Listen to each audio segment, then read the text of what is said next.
Okay, we are back. We are live, ladies, gentlemen, and non-binaries. Your prince is here. Hello, hello. It's another cold day today. Of course, it's January, so obviously in the northern hemisphere it's winter, but in the southern hemisphere it's summer. Backward seasons, you know. Oh man. Anyways, let's see. We'll be doing more Genshin for today's stream. We've done significant story progress back in the previous in last week's streams, or should I say last year's streams? Because technically speaking, last week is technically last year. Yes, seriously, it's last year. It's technically last year, so it counts. The last week of 2022 is considered to be basically last year, so yeah. You can try to argue with me if you want, but it is the truth. Okay, let's see. Let's get started on today's stream. Just let me get started. And, oh, yeah. So, yeah, about the polls. The polls. I'm not talking about the poll. The polls. I'm talking about the pull. As in, like, pulling. As in, like, the wishes in Genshin Impact. You'll be amazed at what I managed to pull. Just let me bring it out. Just let me bring it out so I can show you all.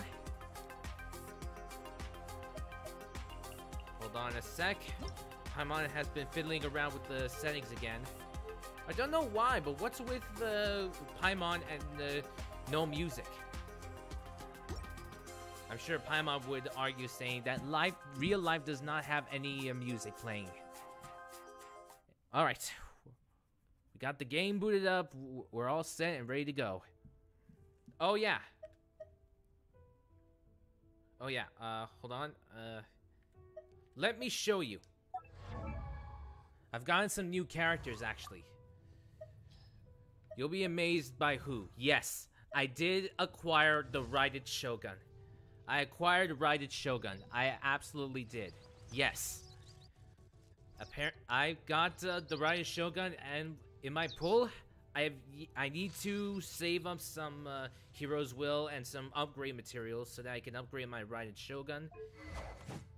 And I've equipped my Raided Shogun with the Skyward Spine. Currently, I read on the net, and apparently, Emblem of Severed Fate is supposed to be the best artifact for her. But I need to acquire the artifacts I'm looking for and whatnot. Whoops, sorry. Let's try it again. As for the constellation, I'm only at C1. But she could do better even without the constellations. So it's alright. I don't think I will need to worry about getting the constellations. As for talents, I only upgraded the elemental burst and the elemental skill to level 2. I'm gonna need some time to you know, upgrade her. But that's not all. I also managed to acquire Sayu, and I got Kujo-Sara.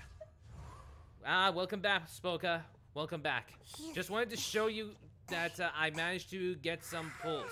I managed to pull Raided Shogun, and I also managed to pull... I also ended up pulling Sayu and Kujo-Sara. So yeah, as you can see, most of the characters are around level 40 and mostly at level 50. I don't tend to focus on leveling up the characters unless I know the characters would do best. So yeah, I managed to pull for these for the characters. Let's see. So wishes went well and weren't just things barely worth selling. Yeah. And yes, too slow. Yeah.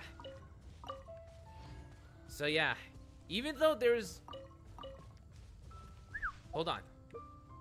Let me show you. Let's see. So yeah, I did the wish banner. I did the wish. I know there is Kamisato Ayato, but I prefer getting the Raiden Shogun over Kamisato Ayato. Not that there's anything wrong with him. It's just that I already have Jincho, and Jincho is already proven to be a pretty capable fighter. Jincho himself is already proven capable to be a strong character in and of itself. Yes, I even did the Across the Wilderness challenge, even though it's only for a few days, but still. Anyways, let's continue on with the plot, shall we? We'll head to SUMERU. SUMERU! Okay, we'll head to SUMERU. SUMERU. Okay. We're heading into SUMERU, and we have to talk to Catherine. But why are there exclamation marks? Wait, no. Quotations. Sorry, I get them mixed up for some reason. Why are there quotations around the name Catherine? Is there something about Catherine that is odd? No, if I recall correctly, Nahida used Catherine as a disguise. So it's possible the Catherine we're talking to in this case would be basically a disguise. Alright. Okay. Let's go and talk. Up we go, I mean. Oh yeah, that's right, Dunyarzad is alive. Thank God Dunyarzad is alive. Whew! You're actually Nahida, aren't you? Yes. Paimon felt like Catherine was acting weird when we met at the SUMERU's festival. Yeah. And Dunyarzad, did you save her? Or is it a clone? It's a really long story. We shouldn't disturb her. Her consciousness is still weakened. Let's chat somewhere else. How about by the Traveler's favorite bench? Favorite bench? I recall that location before. Yeah, I do remember that location. The favorite bench. Yeah, I know what Nahida is talking about. Okay, let's go. On our way to the bench.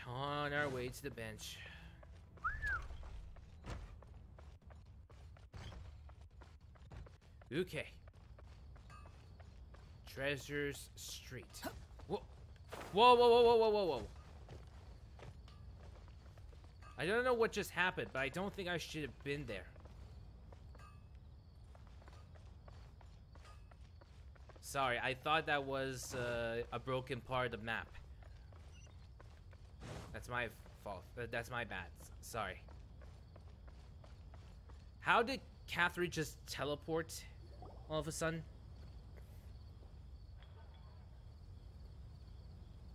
Let's talk about Dunyarzad first.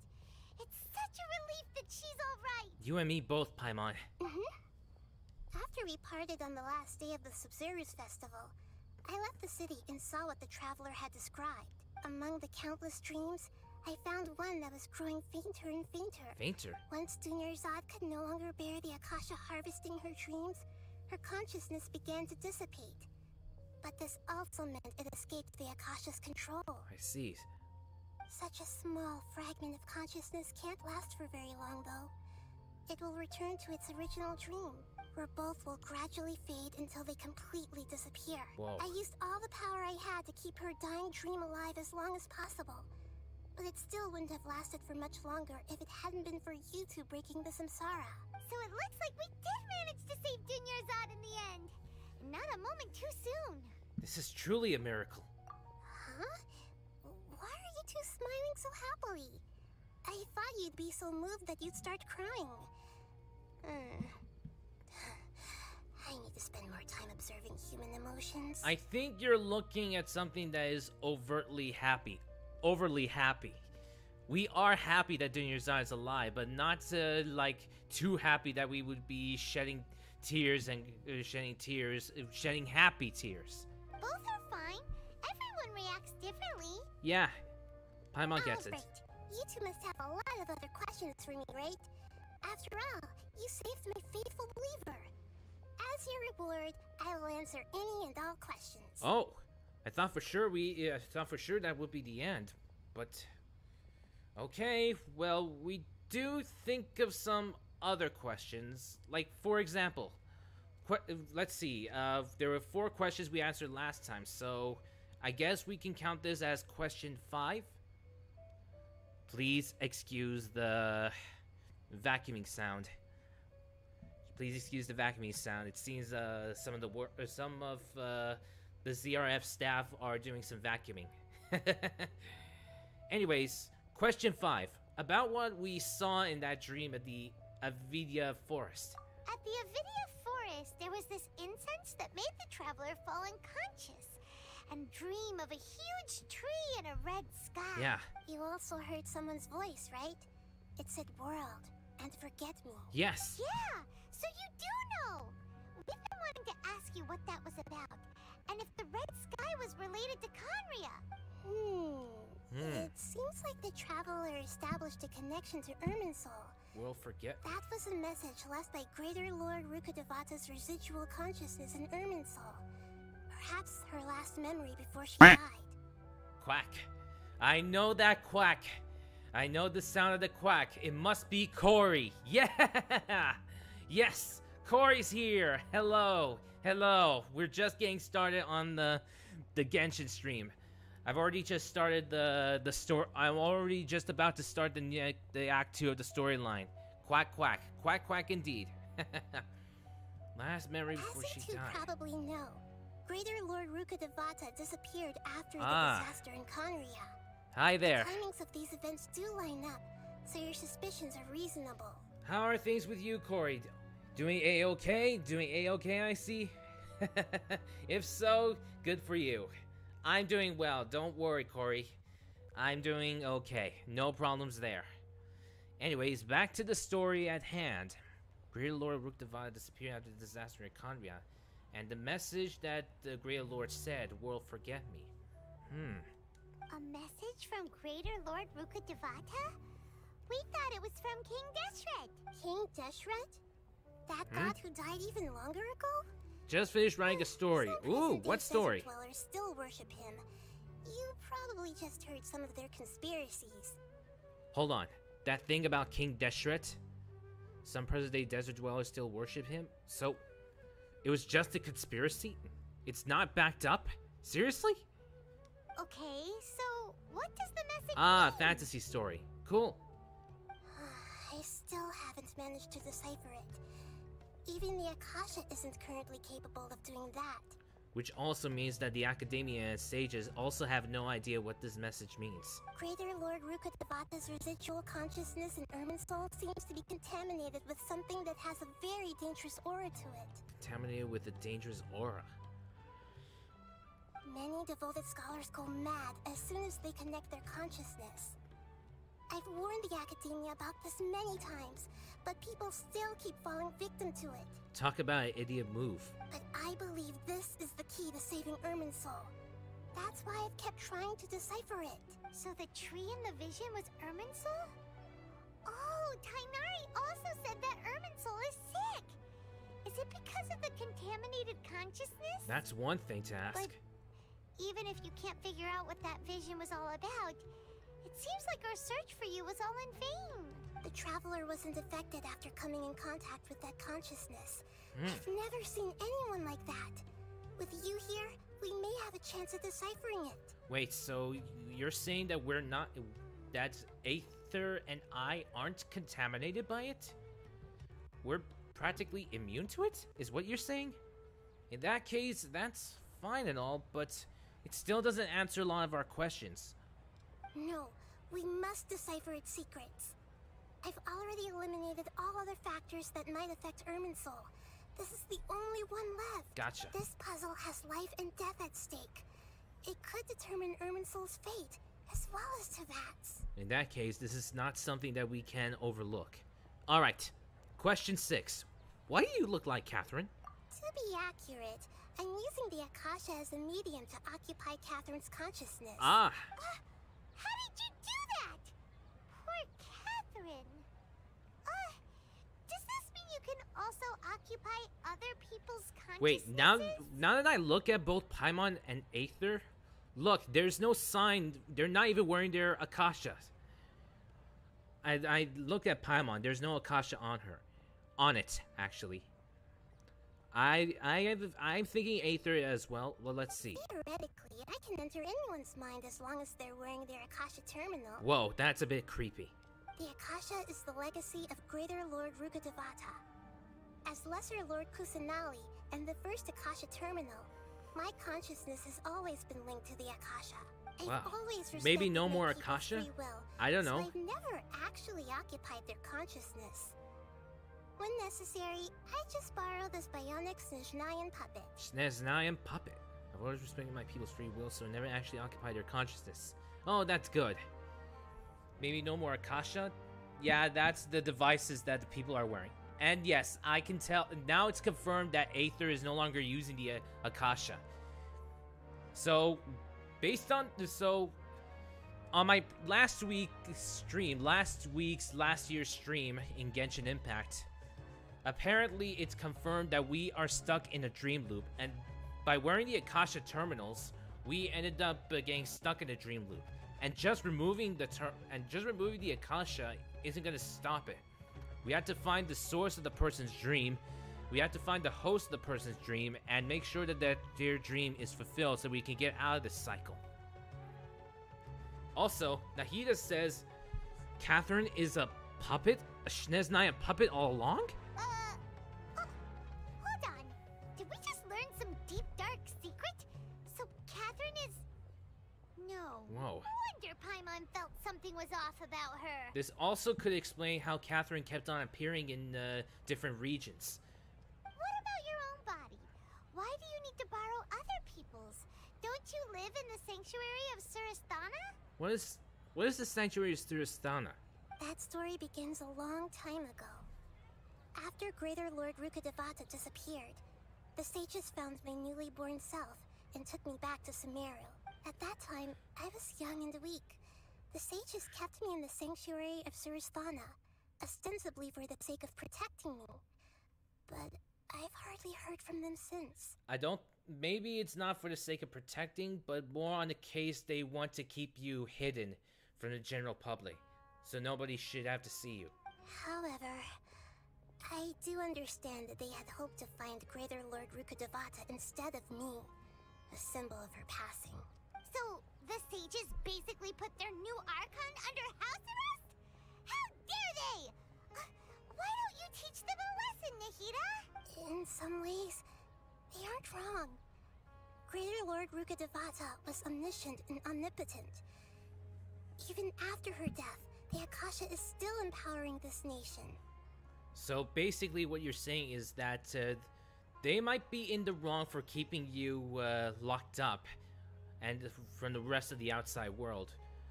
But what you're also saying is that they're not wrong for worshipping the Greater Lord. And I'm still really far away from being able to call myself the God of Wisdom. Moreover, the Academia is also more proficient at governing this country. My existence has little meaning. But the Greater Lord is no longer present anymore, right? That means you're the Lesser Lord, which means you are the only one that is present. So basically to us, you're already an excellent Archon. Yeah, you got a lot of believers. Just look at the SUMERU's festival. Everyone who showed up truly loves you. Yeah, the festival confirms that. Thank you for the kind words. But I honestly don't need physical freedom as long as I can connect my consciousness to the Akasha. I guess any freedom is, I guess this kind of freedom, any freedom counts. Trying to find a way to save Irminsul is my life's mission and top priority. I will work on that, and try to live up to being a deity in the meantime. Every once in a while, I will also take up the duties of the God of Wisdom and enlighten the lost BRB, I'll soul go here eat. and No there. problem, Corey, no But problem. all that should be enough.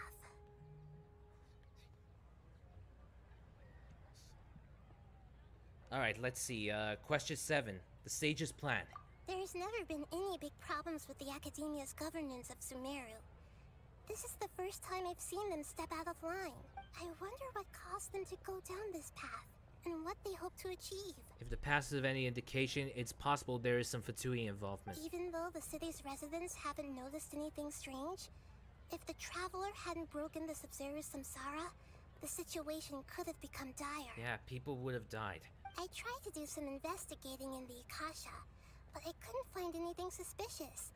And all the people of interest seem to purposely avoid wearing their Akasha terminals. I think they're deliberately trying to hide something. Yeah. Oh, that reminds Paimon. In Gandharvaville, there was a sage who had invited Kainari to join some kind of project. Could it be related? Regardless, I need to first investigate the sage's motives, make things right, and punish them if needed. But I'll have to be discreet, or they'll see me coming. Also, alright then. Question 8. No one has realized the issue with the Akasha? You mean how the Akasha stops you from having dreams? Yeah. Yeah, it's been such a long time. No one's noticed something's up? It's not that no one noticed. Wow. It's more like no one cared. Ultimately, it's all rooted in the sage's misdirection. So, they know about the situation that they're in, they just don't care? If this is a serious like here's the thing. This is like, picture a zombie outbreak, for example. Someone has announced that there's a zombie outbreak, and then the people just don't care. Like, what is this? If this is urgent, you take action according to see fit. You just don't leave it up. You just don't leave it up in the air like that. Ugh. What is wrong with this? Misdirection? But why misdirection? The sages convinced everyone to believe that being unable to dream is a sign of rationality and wisdom. Not dreaming is a badge of honor in SUMERU, even if the truth is that their dreams are being reaped by the Akasha. With their propaganda in place, the sages can maximize their use of the Akasha to facilitate their research. So that's what this is, turning an entire city into an experimentation? Besides, Greater Lord Rukkhadevata must have created the Akasha in the hopes that it could be used to its full potential. That's why I've never come out strongly against this. Anyway, the perspective advocated by the sages drowned out any voices of doubt. By now, even those who never use Akasha terminals find it too shameful and embarrassing to talk about their dreams. I see. Then that's all the questions we have. Got it. I hope my answers were satisfactory, seekers of knowledge. You only answer to the best of your ability, that's all. To be honest, maintaining Dunyarzad's fading dream took a lot of mental energy. I think I may need to rest for a while. Oh, and you don't need to worry too much about the sage's activities for now. The Akasha won't be able to conduct another project on the scale of the SUMERU samsara in the immediate future. It's possible that the sages would do another project which is a different. Go and get some sleep. Leave But still, everything to us. Yeah, we'll take care of it. What a relief.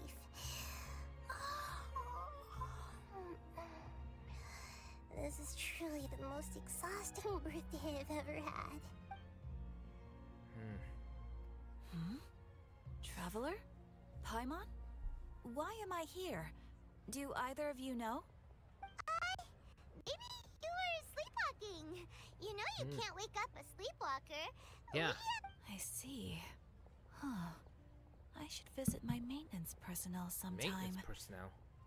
Oh, I'm fine. I better go. Thank you. She said maintenance personnel.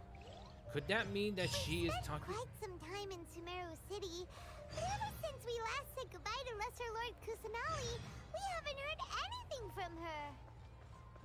Oh, we can't just keep waiting around like this. Let's go find Catherine and pick up some work so we can at least keep ourselves busy. Alright, let's,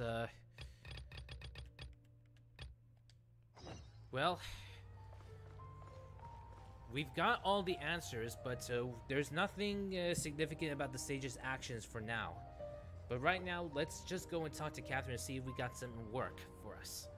Adventurers Guild work, I mean. Ad Astra Avisask. We meet again, you two. Hi, Catherine. Do you have any commissions for us today? Yeah. Commissions, huh? Let me think. Oh, how about this? Please attend the Academia's Academic Symposium this afternoon and recite a love poem on stage. What? An Academia's Academic Symposium and recite a love poem? Wait, what? What now? And if possible, please also use your camera to capture the reaction of the audience upon finishing the poem. Seriously? Huh? What kind of Why? commission is that? I feel embarrassed just imagining it. Welcome back, Corey. You're not gonna believe this, that Catherine's commission is to recite a love poem on stage. What kind of commission is that? I see.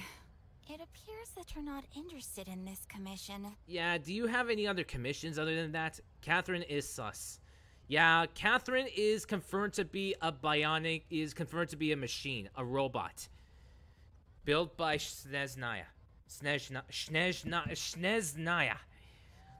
Yeah, she's a robot.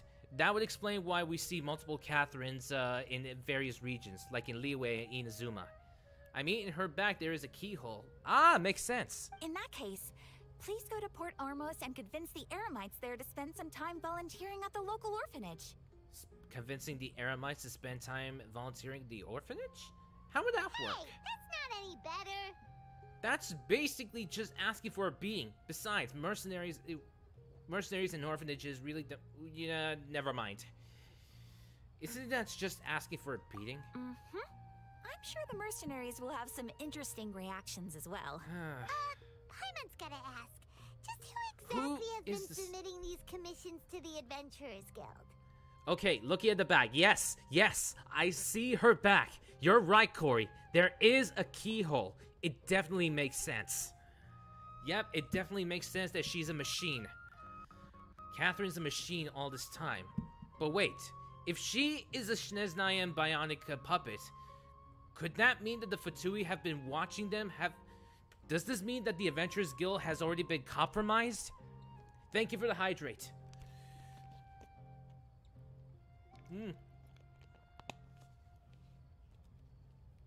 Thank you. But because that she was built by Sneznaya, does that mean that the Fatui could be overseeing her? Does that mean the Fatui is possibly seeing her, have a connection to her view? Back again, we are rearranging things so the internet was down while repositioning the UPS. Alright then. Anyways, where was I? Oh yeah. So like I said before, it's confirmed that Catherine is a Sneznayan machine. And I was just thinking that it's possible that the Fatui could be watching the Adventurers Guild and the Travelers' activities. In other words, it's possible that they've compromised the Adventurers Guild from the very beginning. That could be something. Compromising the Adventurers Guild. Sneaky tactics the Fatui are. Oh, the commissioner? Well, actually, I just wanted to see the two of you in action. Confess, you're Nahida, right? Was it so obvious? I was hoping you would actually take one of those commissions. That kind of chance to observe humans doesn't come by often. So it's Nahida. Paimon just knew Catherine wouldn't crack those kinds of jokes. Did you get into her head? From when she said, Ad Astra Adasask. So it's been you this whole time? Seriously? Are you done resting up, Nahida? Yeah. Yes. I've been sleeping ever since we parted ways, and I even had a really, really long dream. Wait, so the Akasha can't take away the dreams of gods? Or can they do that? It was another dream about the Sub-Zerus festival, except it was a happy one. Ooh, in nice. In my dream, I was sitting in the middle of a flower terrace, and everyone in SUMERU City was holding hands as they danced in circles around me. They danced round and round, and everyone looked really happy. I also got to sit on a gigantic flower carriage. Ferris, the Knight of Flowers, raised me really, really high above the ground. Wow. And I was throwing an endless amount of Yalda candies at the children. You know, Nahida, Maybe your dream is how the SUMERU's festival really should be. It's meant to be a joyous time where everyone gets together to celebrate your birthday. But in reality... Huh? Wasn't I describing a really happy dream? Why are you both looking at me like that? Wait, could this be an example of the emotion known as pity? No! No. That would only make everything worse. We just don't want you to feel too sad. Yeah. By the way, have you had a chance to visit Dunyarzad? How's she doing? The Homianis haven't allowed any visitors after the festival, so we haven't been able to check on her. Yes, I paid her a visit right after I woke up. She was resting at the time. Her condition is stabilized. However, since Elazar is a manifestation of the withering on the human body, we can only cure it by finding a way to take care of Irminsul's own withering. So the withering is... So basically, Irminsul's own withering is the one causing the withering epidemic that is going around in SUMERU and the Elazar infestation.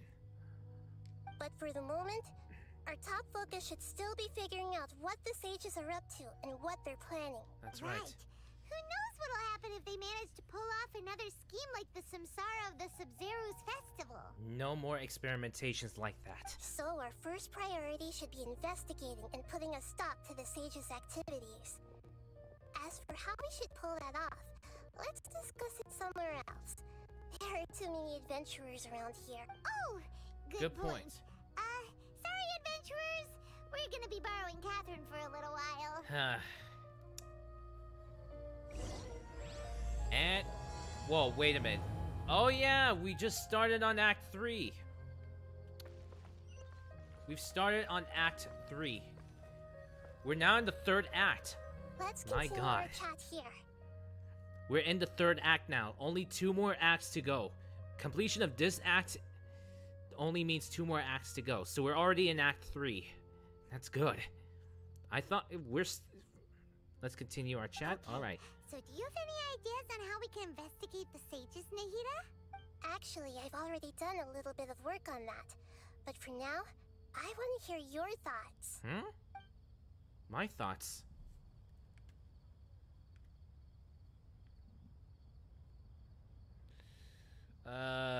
Let's see. Possess a key figure in the academia? No, that would be a red flag right there. Possess a student and infiltrate the sage's quarters? Nah, it wouldn't be too... Nah, I'm sure that people would find out. Grab someone close to the sages and question them? Close enough. We're in the dark as of now, since we still don't know anything about their goals. Yeah. After all, every person in SUMERU City is one of their hostages. That's not good. Let's see. Possess a student? Way, that's too risky. I knew it. You mean it'd be too easy to get... That's right. It's not that. Innocent students, no. Doing that would be ignoring the safety of my people from... That's a good point. Spoken like the god of SUMERU. That's right. Alright. So I guess a key figure... Possessing a key figure in academia? But how? I've already tried that. But all the key members of the academia, even the core 30 guards, intentionally avoid wearing their Akasha terminals. That's right. They don't want them being possessed. It seems that from the very beginning, they've been guarding against info leaks from the Akasha. Of course, it could also be because they're wary of me. That's pretty smart. Have you already caught the sage's attention? I'm guessing not yet. But distrusting me would make perfect sense if... In any case, I probably can't take over their minds directly. Well, nothing else. We're still in the dark. Are we really out of ideas? It looks like it. There's nothing much we can do at this point. There's no loophole. No loophole to be identified. The academia are pretty smart about it. There's no insider. There's no loophole. What can we do? The story is just heading to a dead end at this point. And if so, shame on the writers. Nahida, you're super smart, so you already have something in mind, right? Don't keep us in suspense. Spill the beans already. If I recall correctly, she only gives us hints. According to a popular theory from the Vahumana Darshan of the academia, Rejecting impractical motions at the beginning of a planning session will give more weight to the actual proposal. Okay, but aren't you the god of wisdom? You don't have to use that kind of gimmick to make us take your ideas seriously. Well, I've been thinking that if I can't directly possess the leaders, and if I can't get ordinary people involved, then I should find someone who's already involved, but hasn't decided to side with the sages. Find someone who's involved but hasn't decided to side with the sages. You're saying we should recruit a spy? A spy? That does sound like it could work. Yeah, but spies should be... But apparently spies, they need to be careful. One misstep of the spy and it all goes down under. Oh, before coming back, we met someone named Alhaitham. Yeah. He seems like he acts alone, and he likes doing stuff behind the Academia's back. They probably aren't in cahoots. True. Actually, I already have someone in mind. Do you still remember that female scholar named Setaria? Setaria? Setaria. Paimon remembers now. Isn't she the one who's always trailing behind the Grand Sage of the Academia? Wait, you mean her You mean his assistant? We ran into her basically every time the SUMERU festival repeated itself. You could even say we're old enemies by now. Paimon still remembers the smug and mean way she always spoke to Nilu. Yeah, her condescending attitude is disgusting. I've always liked observing all kinds of people, and Setaria has always stood out from the crowd. She was born in the desert and was hailed as their greatest genius. Her academic gifts allowed her special admission into the Academia, and also gave her the opportunity to serve as the sage's assistant. Oh, Paimon didn't know she was from the desert. She must be pretty special then. Paimon feels like most of the desert dwellers around the city are working as mercenaries. The name Setaria means star. When she lived in the desert, she shone like the brightest star in the night sky. Later on, she was chosen by the sun. The star was given a place in the daytime sky to complement the sun's dazzling light. Soon after, the star witnessed the sun scorching the earth, which brought forth many disasters. The star began to waver. Instead of staying beside such a sun, wouldn't it be better to return and light up part of the night sky? But in the end, she couldn't give up the radiance of daytime. To cope with her shame, the star buried her guilt and closed her eyes. Whoa. Wait a minute. This is not this is not a metaphor. Those are her true thoughts, right? Star buried her guilt and closed her eyes. You're using a nursery rhyme as a cover to tell us of Setaria's true thoughts. Apparently, from the sound of it, Setaria's just hung up on the research opportunities here. Yeah. But she doesn't really support the Academia. She still feels guilty about not doing more for the desert, right? She's just running away from her problem. That's it. That's it. She was born in the desert regions, but unfortunately things aren't looking good over there, so she ended up becoming a genius, moved to SUMERU City, but still, it doesn't solve her problems entirely. Indeed. When they are presented with complex moral issues, many people will simply plug their ears and go with the flow until the problem can't be fixed anymore. That logic will not get people anywhere. If those problems can't be fixed, it's gonna be pretty bad in the long run. She's suppressing a lot of guilt, but before she realized it, she had already become the sage's accomplice. She can't deny her part in their schemes anymore. That sounds exactly like the person we need. Right. We must somehow make her face her problems again. That way, not only can we get useful intel from her, but she can also use it as an opportunity to redeem herself. And regain her honor as a desert dweller. From my past observations, Setaria will take a day off from the Academia every 10 days to do some shopping in the city. Tomorrow afternoon just happens to be a shopping day for her. That'll be our chance. It's possible that... Hold on. You're wearing the Akasha terminal. What if they hear? To prepare, let's go check out some of her favorite spots, and have a quick chat with a few of the vendors there. Dodging the question, I see. But I'm guessing... Let's hope that the writers did not include that oversight. Yeah, I know what I said.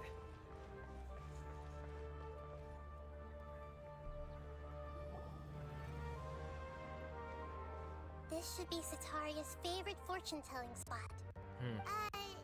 So should we ask the fortune teller about Sataria? I don't think so.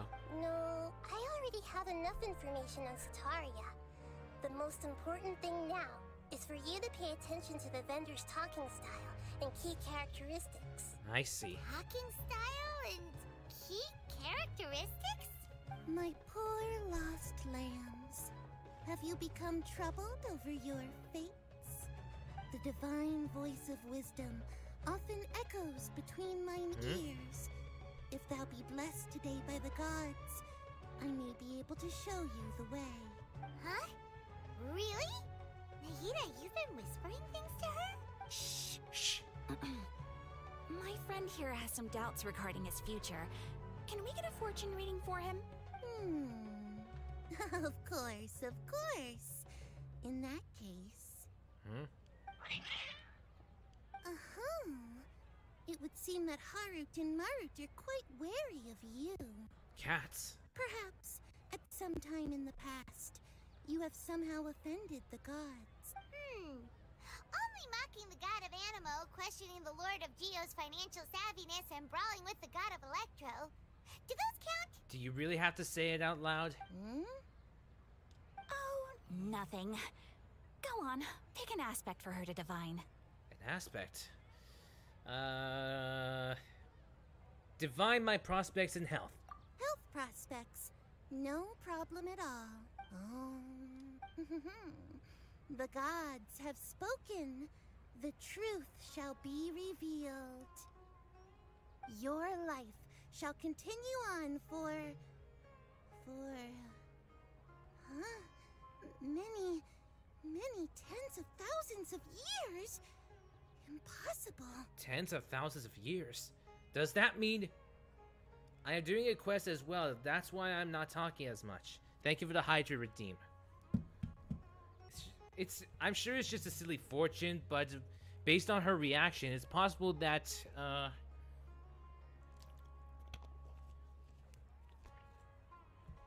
that Aether at some point would become immortal. He'll live on for many tens of thousands of years. That could mean that he would probably end up being an immortal at some point. That's kind of odd and off-putting. But that's just the... Marut, did you two spoil my divination? I've never read a fortune so absurd. But that's just a fortune. I don't think it'll... I don't think it'll happen to Aether.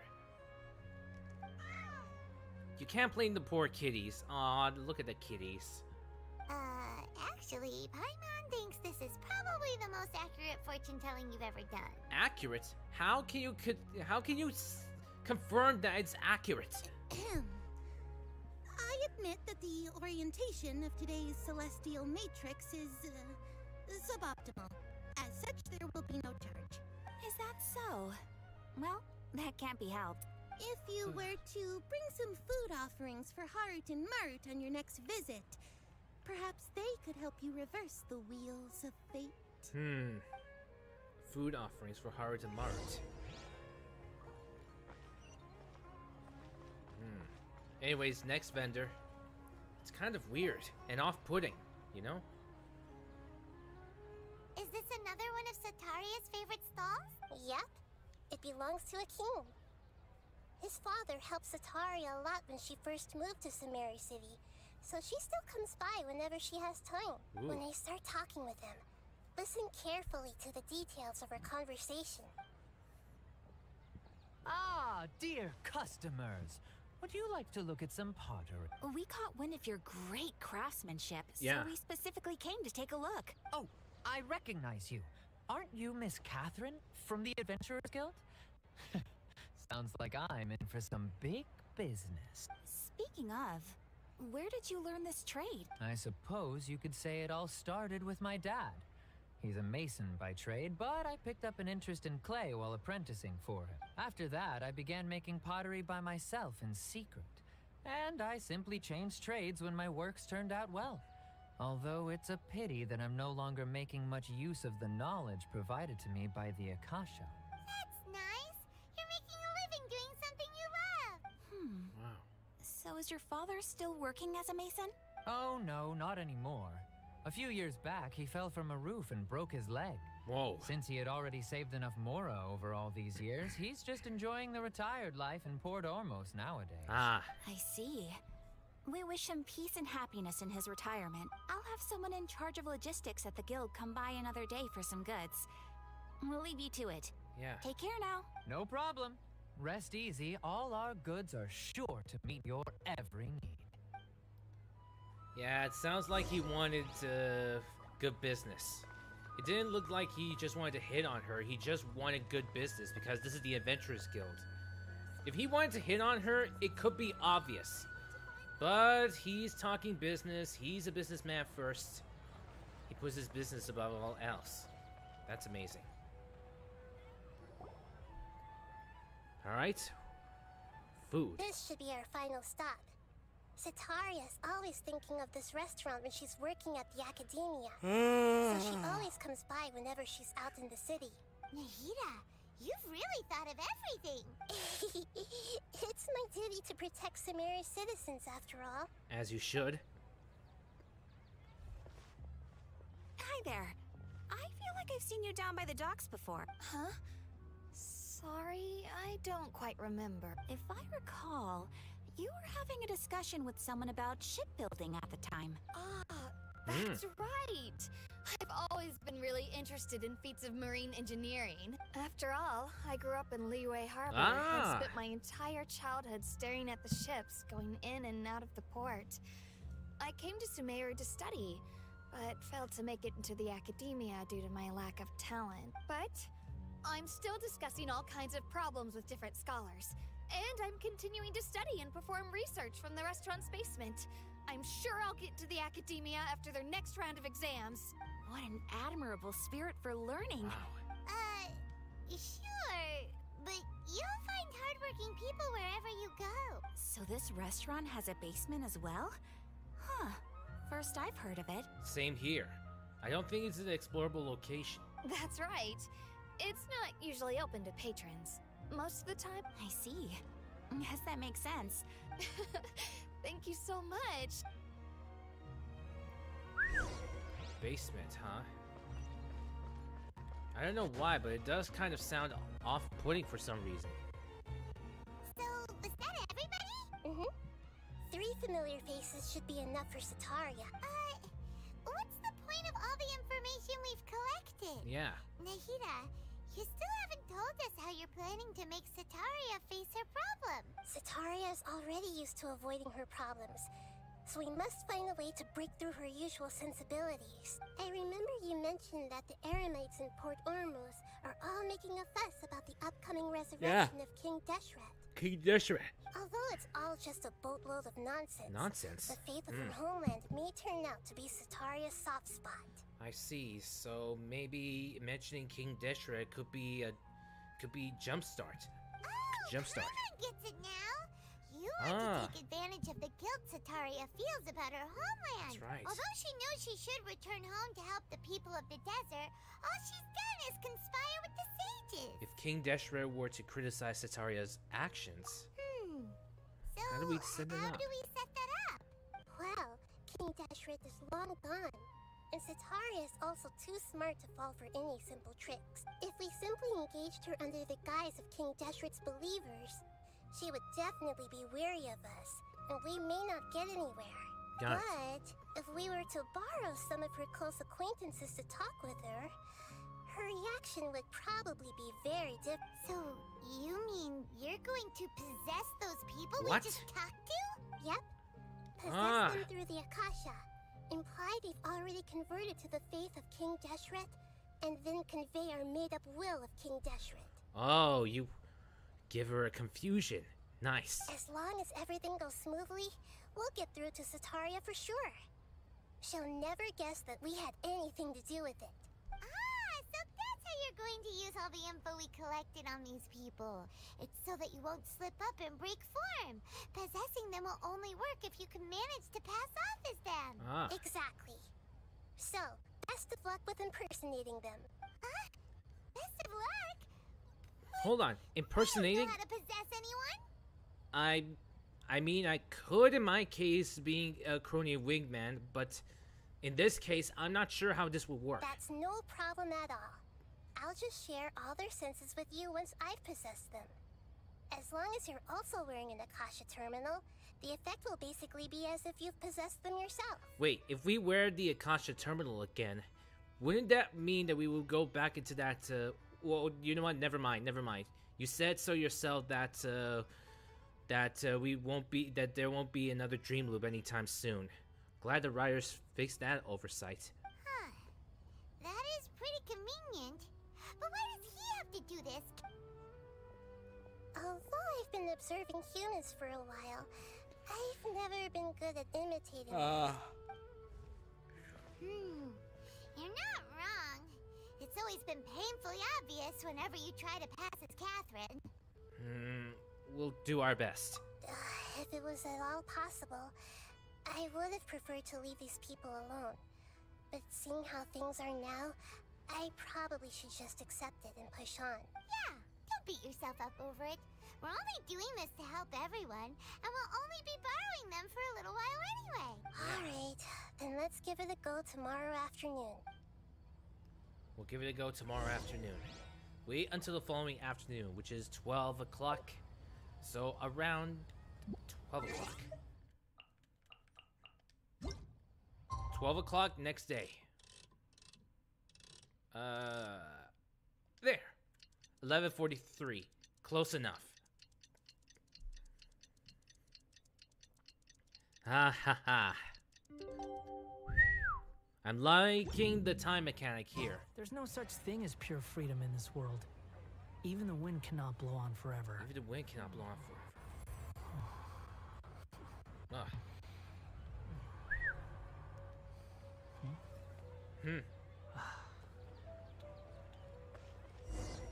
Okay.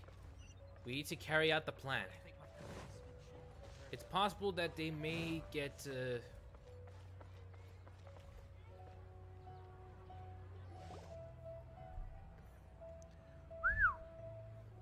There she is. Oh, here she comes. Satori is here. Let's quietly follow her. Once she starts talking to her acquaintances, we'll find a safe spot to begin possessing them. As for how we'll sway her to our side, I'll leave that to you. I trust you'll know what to say. Paimon's starting to feel kind of nervous. Yeah, I'm feeling I'm gonna slip up. Let's go. Looks like they've already started talking. Let's find a hiding spot and get started. I'm sure they'll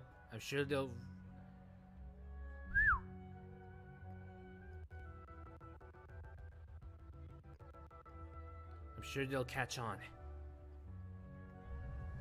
You have to be careful. I'm sure they'll catch on. Whoa.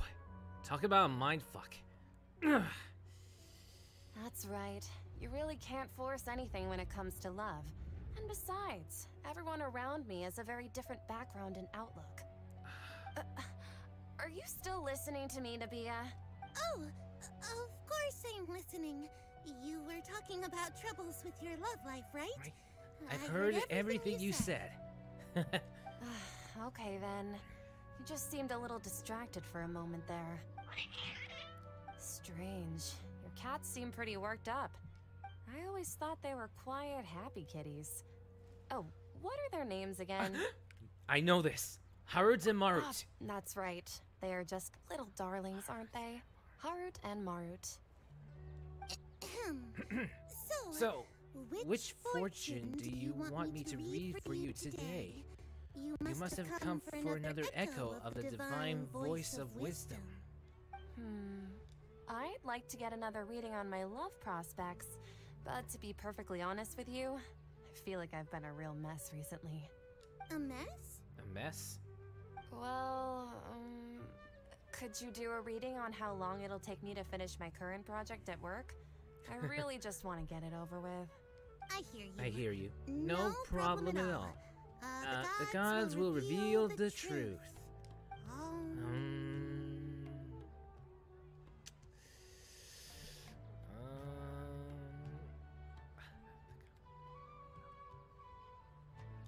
The gods have spoken. Are asking, The gods are asking. Sataria, Sataria, why haven't you gone home? Why haven't I gone home? Do the gods really know everything I've been thinking about? Sataria, Why don't you just go home? It's a demand now, instead of a question. The The gods seem to be truly upset. I'm sorry. I know I failed the gods. Please pass on my most sincere apologies and ask for their divine forgiveness. And if I may ask, Nabia, is there a specific god who's speaking to you right now?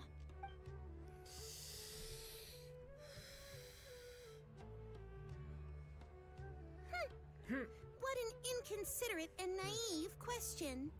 The god who is speaking to me is, of course, the wisest and mightiest of all, King Deshret. King Deshret. King Deshret? No wonder he would make such demand of me. Wait a second. King Deshret passed away a long time ago. Even though news of King Deshret's resurrection has been spreading like wildfire, it's all just a misinformation campaign from the academia. How can King Deshret still exist in real life? The resurrection is just a misinformation campaign. What the fuck? What insolence! Insolent! I am King Deshret's most loyal believer. Do you wish to refute his voice of wisdom? Oh, no. As a child of the desert, I am only reveling in his power upon learning that his divine glory has touched even this city. I will think very carefully about his demand of me. I'm sorry. I must go now. Wait! Oh, wait!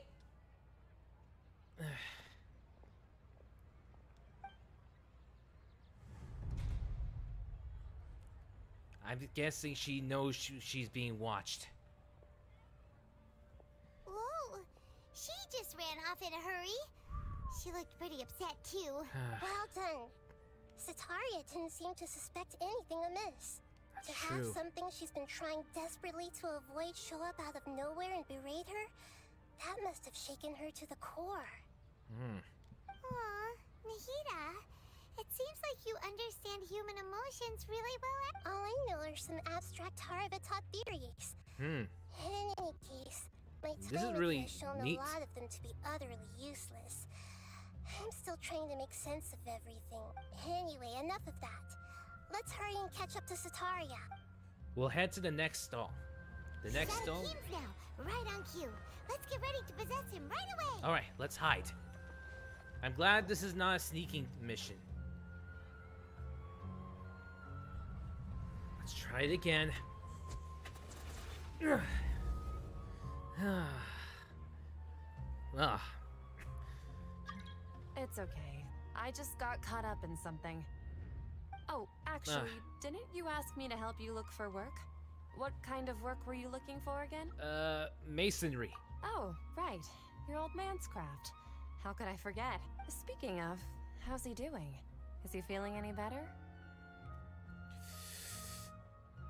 He's feeling a lot better, and he's walking more now. Oh, that's good to hear. Thank you. I've been thinking a lot about him.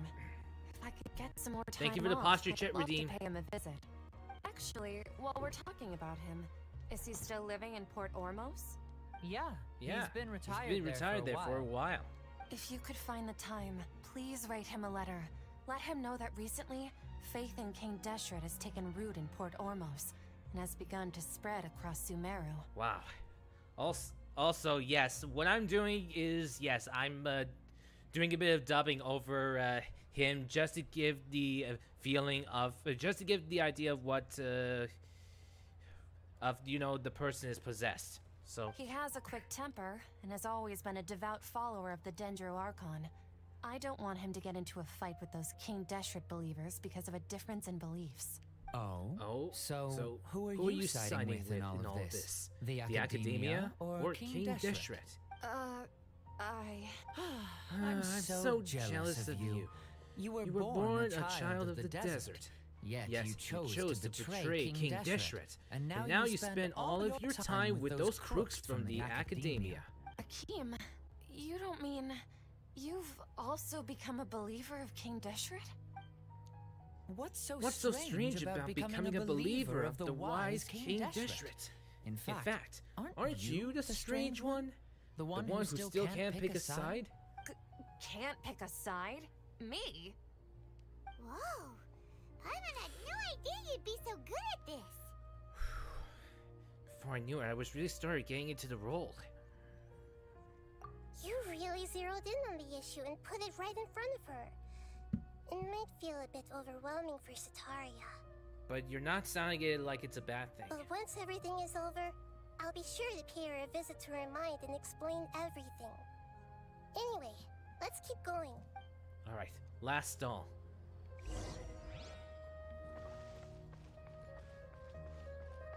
Come on! Setaria's already started Woo! talking with Shishan! Lucky! I made it to the spot. Let's try it again. So, Shishan, have you noticed anything weird in the city lately? Like as if someone was trying to preach to you about something? No, I've been spending all my time studying in the basement. Oh, right. Speaking of strange things, I celebrated celebrated the the Sub-Zerus Sub-Zerus festival so many times that I lost count. That was really weird. Wait, how could you be aware of that? That should be impossible. Nothing in the report indicated anything like that. Are you still failing to realize that the Academia's lowly tricks could never deceive all of SUMERU's citizens? Shishan, don't tell me that you've converted to King Deshret as well. What an absurd question. You make it sound like I should be ashamed for becoming a believer of King Deshret. In reality, shouldn't you be the one who is ashamed? You, who worked side by side with the Academia and treated people nothing more than experimental subjects. Please, please stop! Whoa, we were a bit too harsh. Setaria's still trying to run from her problems. Did we push her too hard? She can no longer justify everything to herself.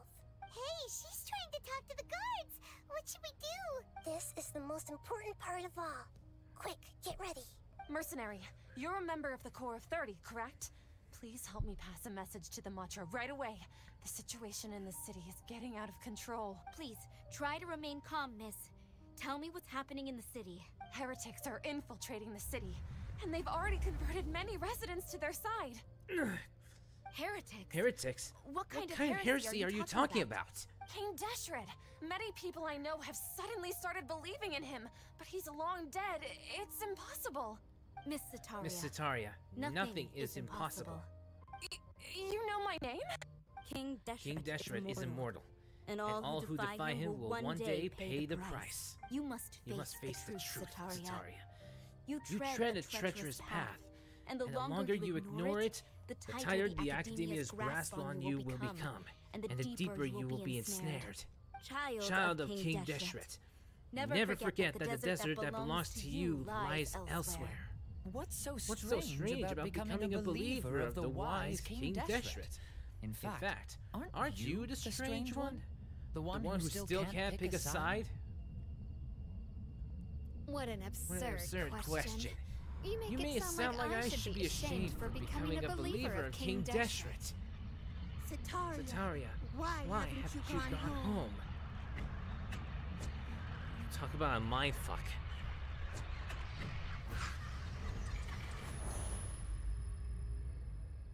Wow, what a mindfuck. This is one hell of a mindfuck I've seen.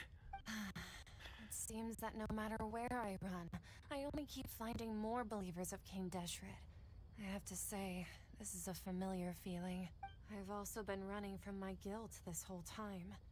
Guilt over my part in the sage's plans, and from ignoring the letters from the children of my homeland. But no matter how much I may try to ignore or get rid of it, my guilt always comes back. It's not too late to turn back. You won't necessarily lose your research opportunities by facing the truth. Besides, did you really want to conduct your research while carrying such heavy feelings of guilt? How do you know me so well? Are you truly just a believer of King Deshret? Or are you the god himself? That's not important. That's not important. The important thing is to pass judgment on the academia and its sages, and to correct their mistakes. If you could provide some assistance in this matter, perhaps it could serve as a form of atonement. I've actually never believed in the gods, but I've always believed in serendipity. Your appearance must be a fated opportunity for me to get out of this wretched situation. Please tell me, what can I do for you? We've convinced her. How much do you know about the sage's current activities? I was just one of the designers for the massed dream harvest scheme, which is what happened around the SUMERU's festival. Mass dream harvest? I see. That's the experiment. But I know very little about the full scope of the overall project. I'd assume that only staff with the highest clearance would have access to those confidential documents. I've just been working to meet the Grand Sage's specified requirements. However, there's something that's been really bothering me. I heard that a scholar who was previously expelled has returned to the city, and even the sages are still quite wary of him. An outcast that even the sages are still wary of? To fight against the academia, we will need to figure out the nature and the purpose of their work. Is there a way for us to get access to the confidential documents you mentioned? It should be possible if we're willing to take some risks. After all, I'm an assistant to the Grand Sage, and I've been working on many tasks outside of the project. One thing, though, I won't be able to transfer the documents to you through the Akasha once I get my hands on them. The sages have always closely monitored all activities within the Akasha. Let me see. Let's use the most primitive method. Huh? Send someone to pick up the documents tomorrow evening at the Academia entrance. Yeah, I have a feeling that it's not gonna work that The Academia entrance. The Academia entrance. Wouldn't that be too conspicuous? Don't worry about that. I assure you, this won't be a trap. I'm only suggesting this location because it'll draw more scrutiny for me to leave the Academia again. It'll be safest for me to distract the guards long enough to hand you the documents. All right. I trust you. So, if I were to successfully complete this task, would it mean I've atoned for my wrongdoings? That'll depend on the judgment of the Dendro Archon. The Dendro Archon. That's right. Her people are the ones we have endangered. As the god of wisdom, she's also the one responsible for judging and guiding the scholars.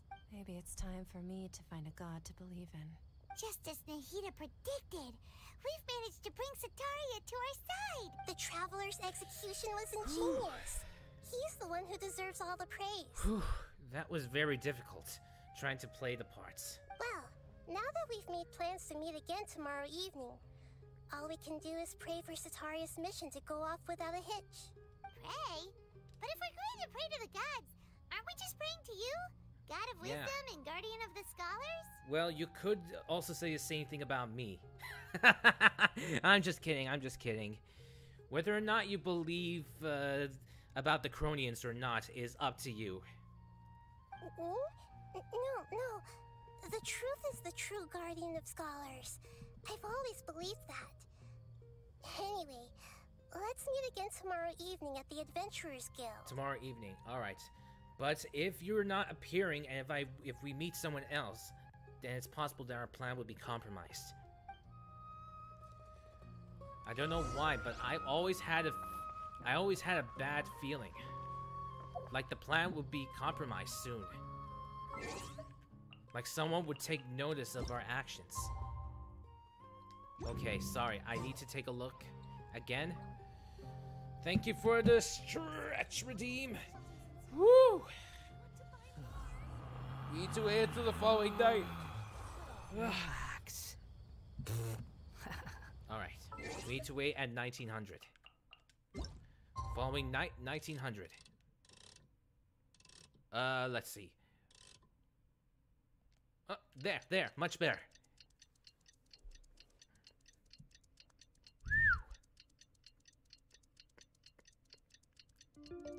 Woo! Okay. Pretty good.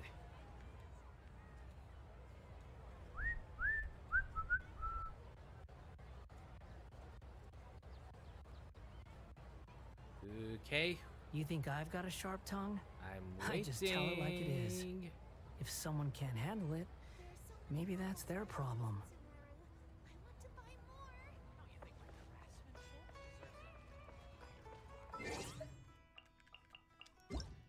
there something wrong? I've been waiting the following night.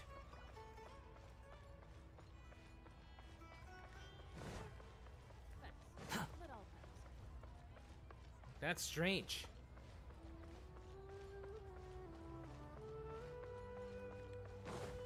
That's really strange. How? I wasn't doing anything wrong, did I? Well, let's try it again. This time, we'll do it tomorrow. We'll try it again, but this time tomorrow.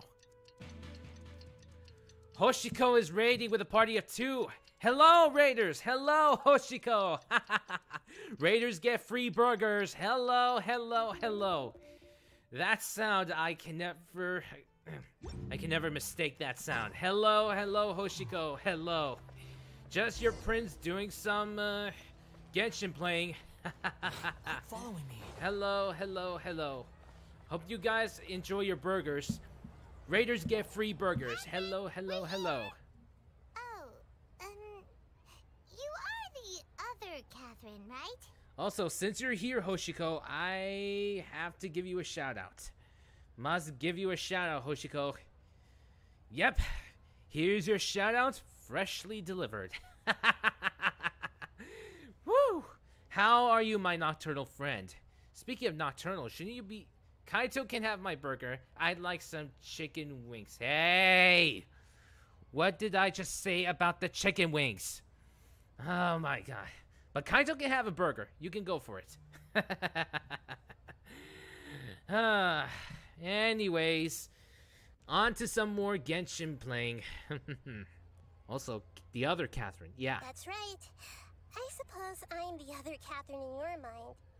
Well, it makes sense that we can't just call her Nahida out. Shh! We're on a secret mission tonight, so That's we right. need to protect Catherine's identity. I'm more of a chicken fan, but cool. Did you just say chicken? Oh my god, not you too, Kaito. Oh my god. Just to let you know... Alright, Kaito, just to let you know, my wings are astral-based, alright? In case you're wondering, my wings are astral-based.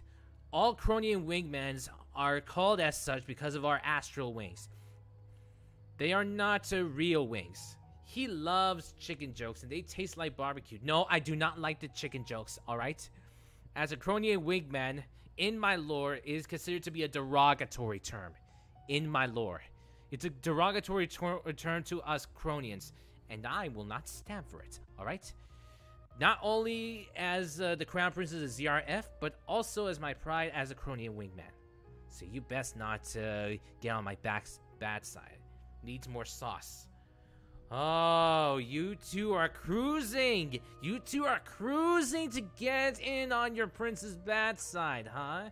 You're cruising in. You don't stand for it because you fly, right? Ah ha ha ha. Ah ha, yeah, very funny. Ingenious. Very, very funny. Very ingenious. Very ingenious. Ah. Oh my god. And posture check. Thank you. Thank you for the posture check at least. And the hydrates. Thank you so much for the hydrates. I need to get some water so that I can hydrate myself and a stretch.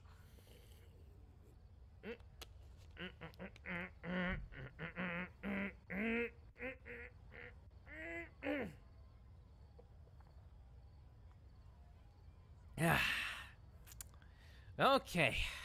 With that being said, let's get on. Yep. Paimon's Care right. Bundle, hydrate We you, cannot dehydrated fully rule out wingman. the chance that I they can needed never to be make this just a dehydrated. trap. I can never be dehydrated.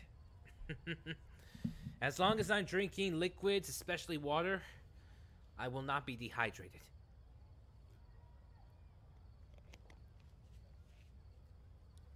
And it'll help me ease my throat since I'll be talking a lot. Of course, that's the general idea of VTubing. You talk during your streams. Anyways, yeah. We're in this story, we're basically on a little bit of a stakeout.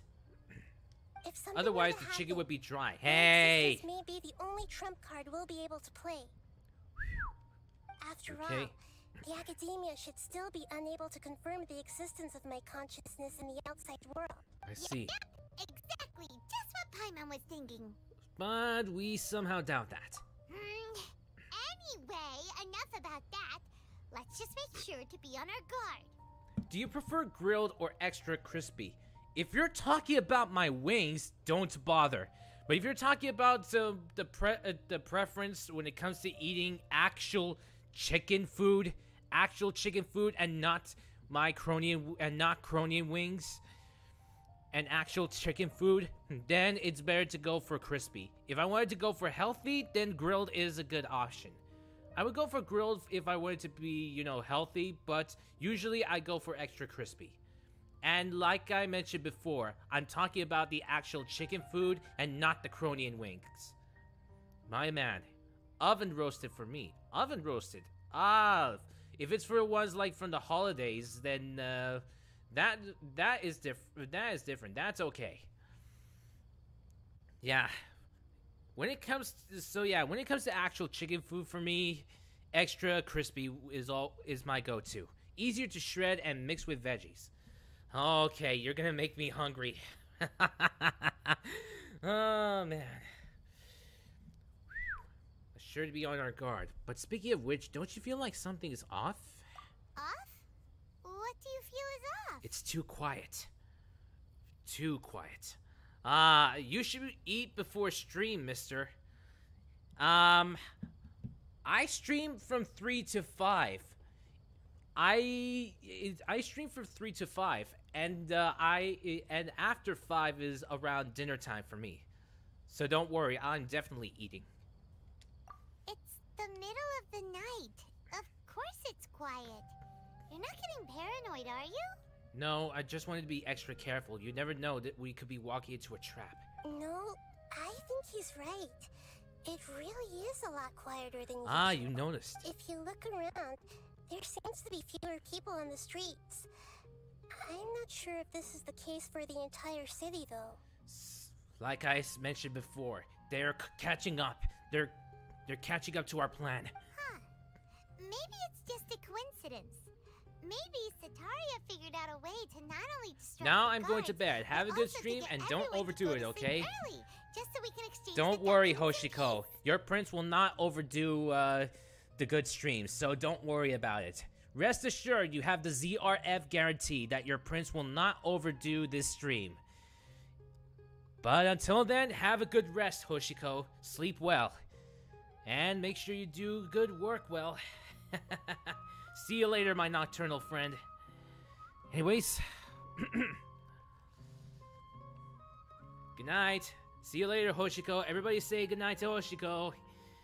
Everybody say good night to Hoshiko dreaming. Let her continue dreaming. Let her go to sleep so that she could continue her dreams. Anyways, Sataria's plan figured out a way to not only distract the guards, but everyone to go to sleep early? I'm not so sure. I also can't quite figure out why things feel a little off. But now that we're here, let's go ahead and meet her as we planned.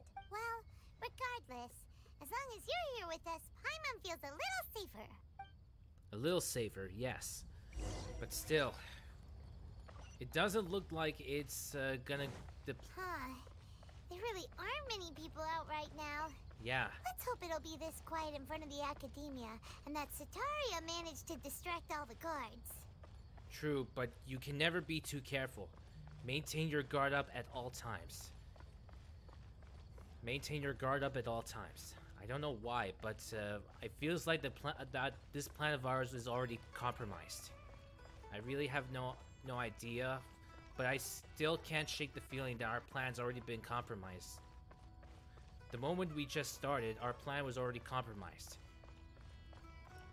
If the past isn't any indication, they're probably even much more smarter than we thought.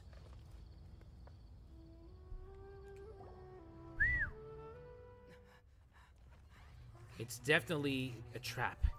I'm just sure of it. It's definitely a trap. What's this? Yep, it's a trap. I don't know why. What are all these people doing here What the at this hell? hour of the night? Why are they cheering for us? Whoa. Thank you so much for the follow, Kaito. Returns at last. What and the? A rather spectacular I knew it. welcome, even if I do say so myself. I knew it. It's the Fatui. The outcast, expelled from the academia. Indeed, Fatui. I am. Although these days they tend to call me. I knew it. The Doctor. The Doctor. I knew it. If you're looking for your researcher friend, she has already been taken into confinement. I knew With it. It's some another basic Fatui plan. Caution, she could have discovered the listening device on her person. Clearly, she lacks the degree of rigor expected of a true scholar. I knew it. All along. It's a Fatui plan. The people of SUMERU City. You're controlling them. What have you done to them? Did you control them? I simply made some minor adjustments to their Akasha terminals. I knew it. Now they can deposit information directly into the subconscious. As you can see, all these lovely people now believe this traveler is a hero who has just saved the world. What is this? My experiment is a success. How long will you keep doing now this? It seems they can no longer hold back their sheer adoration. This is really strange. What should we do? These are all just regular people. No. Leave now. You need to get out of here. I knew it. That guy's a Fatui Harbinger. But these are Harbinger. You here? Nor can I abandon the people of SUMERU. The people of SUMERU. We have no choice. The Fatui are always one step ahead of us. Yeah. So frustrating. Don't worry. We'll meet again outside of the city. Shh. Fine. I see. You appear to have overridden their mental faculties with your own consciousness. To possess such a powerful mind, you must be the god of wisdom. I can't believe it. The Fatui are always one step ahead. Why are the Fatui always doing that? Why would the writers of the Genshin Impact always put the Fatui always one step ahead? Could it be that the writers want to make the players realize that the enemy, that the Fatui, are foes that are not to be messed with? We've already dealt a lethal blow by killing La Senora, but in this case, this is ridiculous. They still wouldn't want to give up from a fight. But considering the Harbingers, they really are a crafty bunch. What were they thinking? This should be far enough. Paimon needs to catch her breath first. Is Nahida going to be okay? We only made it out because of her. I'm not sure. We're talking about the Doctor here. The Doctor must be pretty terrifying. Paimon wasn't counting on running into a new Harbinger here, let alone such a high-ranking one. That guy was number 2. So Whoa. Scary. Senora was a lesser number, right? The same can be said for Child as well, but you sent number 2, which means he's the second in command of the Harbingers. He called himself the Doctor. Remember, Tainari told us about him. Sataria did say that someone who once got expelled from the academia came back recently, and that even the sages are wary of him. Wow. Yep. Sounds like she must have been talking about the Doctor. We underestimated the number of parties involved. Yeah. Now that the Doctor's in the picture, we're no longer just dealing with the academia. They're in cahoots with the Fatui. This is just like the Inazuma storyline again. But what are the Fatui after this time? Another Gnosis? Yeah, it's definitely that they're gonna get another Gnosis. But if I recall correctly, the gods themselves don't need the Gnosises to utilize the full scale of their powers. So I can't help but feel like that they've already grasped another Gnosis already. But ultimately, the Gnosis will not be of a major issue as of now. The only major issue now is that we need to reunite with Nahida. Yeah, things would be a lot easier with Nahida's help. Nahida said We'll meet again outside of the city. But we can't just keep waiting around, right? That's right. So we're gonna have to find someone else who might be involved. You mean... Tighnari. Oh, right! Wasn't he invited by the sages to work on some project when we were staying with him in the Vidia forest? That has to be the same project. Even though he turned it down at the time, he might still know something. There's no time to lose. Let's go to Gandharvaville. Back to where we started. Never imagined things would turn out like this. Behold. But I've always had to, but I have always thought that the Fatui have been involved somehow. The Fatui have always been so crafty. And it doesn't matter what we do. We always get the feeling that we're always one step back, and they're basically a step ahead, maybe even 2 steps ahead.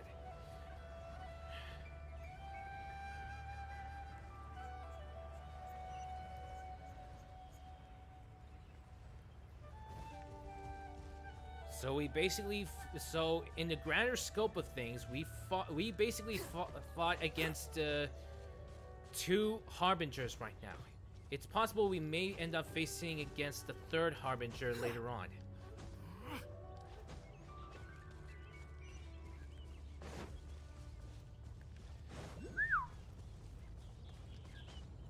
Well, we're gonna have to head back to Gandharvaville.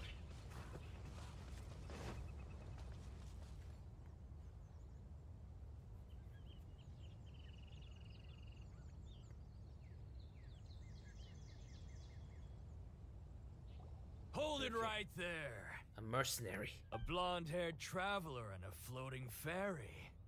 We've got you, right? A trap? Take a look around. You've fallen right into our trap. Not the Eremites. Seriously? Are you mercenaries from the Corps of 30? Did you come here to arrest us? Corps of 30?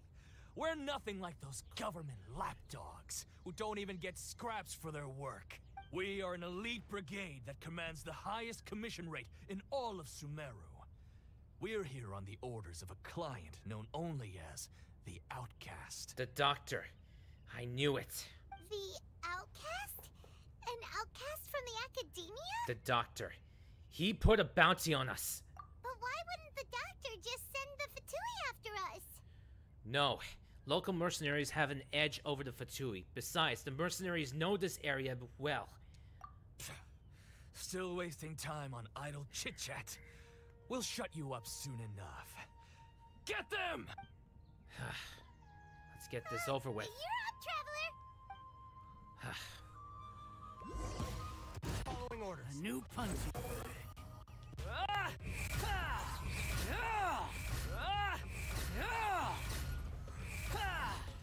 New punching bag.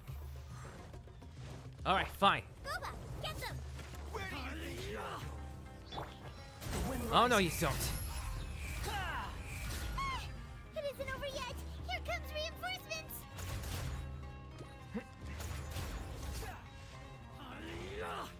Alright. Nice and spicy!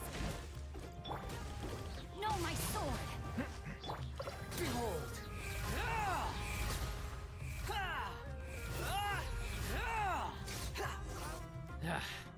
Bring it on, mercs. That was pretty rough. Is that what elite mercenaries are like? There's not gonna stop. Yeah.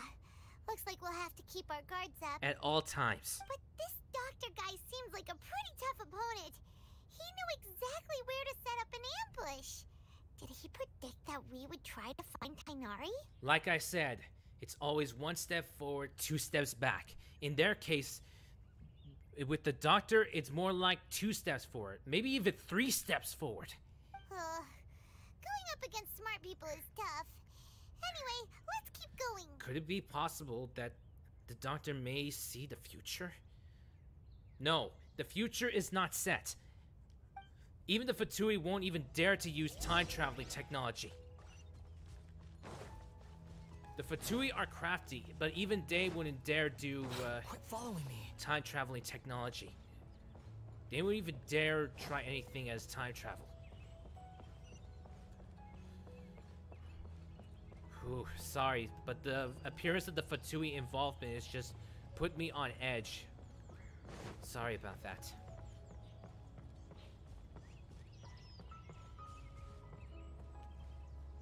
Ah, Collie's here. Oh, it's the Traveler and Paimon. What are you two doing back here? Collie, it's nice to see you again. Are you healthy? Are you doing alright?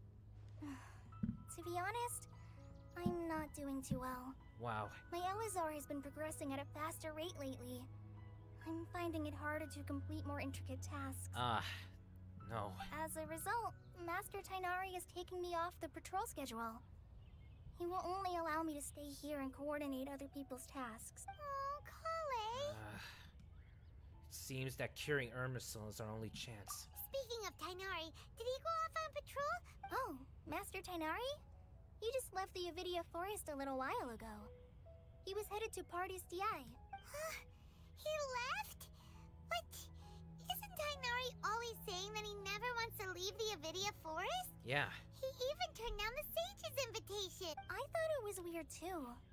Master Tighnari always prioritizes his work as a forest watcher above everything. He almost never leaves his post. He left in a hurry this time though. No reason? No. I only found out that he left through a message he left behind. He also made sure to delegate all his tasks using a schedule. To leave in such a hurry? I'd guess he had something urgent to take care of. Master Tighnari originally studied in the Amorta Darshan of the Academia. And Partis DI is something like the Amorta's research base. Many rare shrubs and grasses have been planted there for research. Sounds like a forward operating base. I know that before he became a forest watcher, Master Tighnari once spent a long time conducting research at Partis DI. A research base, huh? Gotta wonder what kind of research Tighnari just decided to work on all of a sudden. Oh, we don't have a lot of time, so let's go look for him at Partis DI. Alright, so we're gonna have to go. Also, don't push yourself too hard, Collie. Don't worry. I'm fine. I'm used to living with Elazar by now. If you run into Master Tighnari, please send him my regards. Got it. Will do. See you later. Collie. Take care of yourself.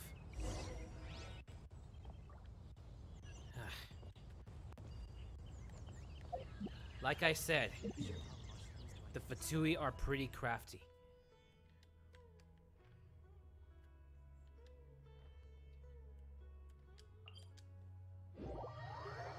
We still need to head to Partis DI. I'm just a little bit off edge because the Fatui, everywhere we go, it's the Fatui. I have a feeling that that it will be pretty obvious now that Fatui will be around Font. By the time the new story quest where we head to Fontaine and Natland, it's possible that the Fatui will definitely be involved. And if we move to the Snezhnaya storyline, it's obvious that the Fatui are around here. So, because Snezhnaya is the home of the Fatuis, so it's pretty obvious we will encounter Fatui over there. And still, we have no idea of the Sarista's endgame. Some people claim that the Sarista herself wanted to save the world in her own way. But even I'm not so sure myself of what her true endgame is, what her goals are.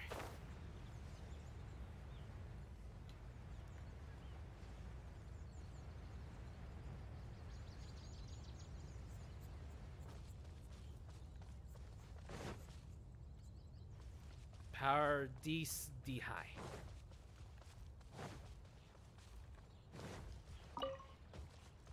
Padisra. Padisara.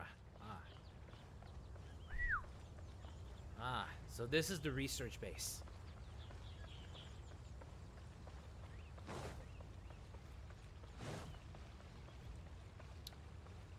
Wait, before I go.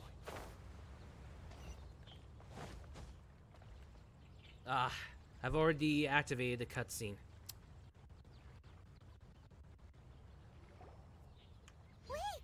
Look who it is! Wait a minute. Catherine! Thank goodness you're okay. We were so worried about you. You haven't been reprogrammed by the doctor, correct? Hey! This was supposed supposed to be a touching reunion, but you're ruining the moment. Sorry. It just happened recently. Actually, it's very smart of the traveler to be wary of me right now. After all, the doctor has shown that his technology can apparently even control human minds. Mind control. Plus, it's not like you could have known what happened after we split up and I was facing the doctor by myself. Even a pool of stagnant water after a torrential storm can occasionally pass as a patch of sky. Paimon feels like only the real Nahida could come up with such an obscure analogy. I agree. Huh? But I wasn't trying to win your trust or anything.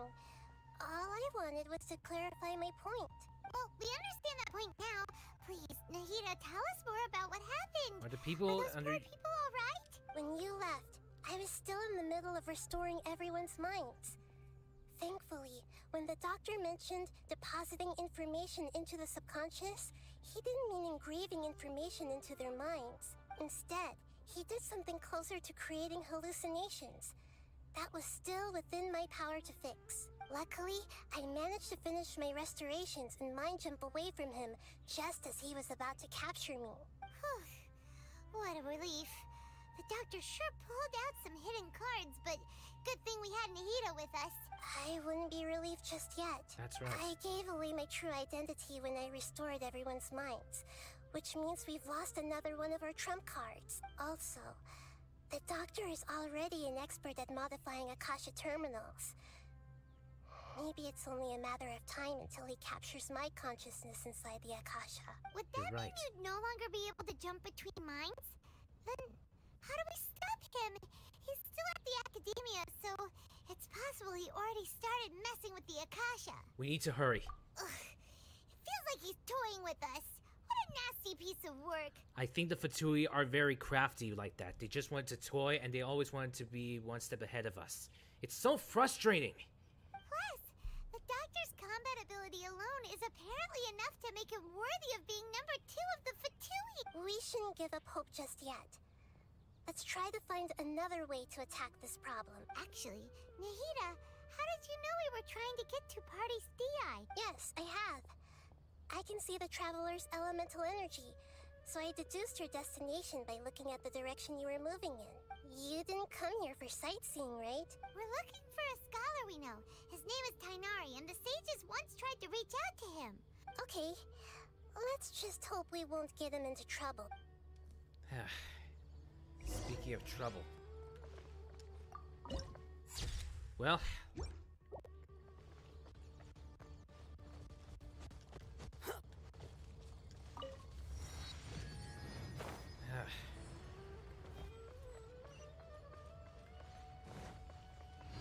Now we know now we know at least 4 harbingers now.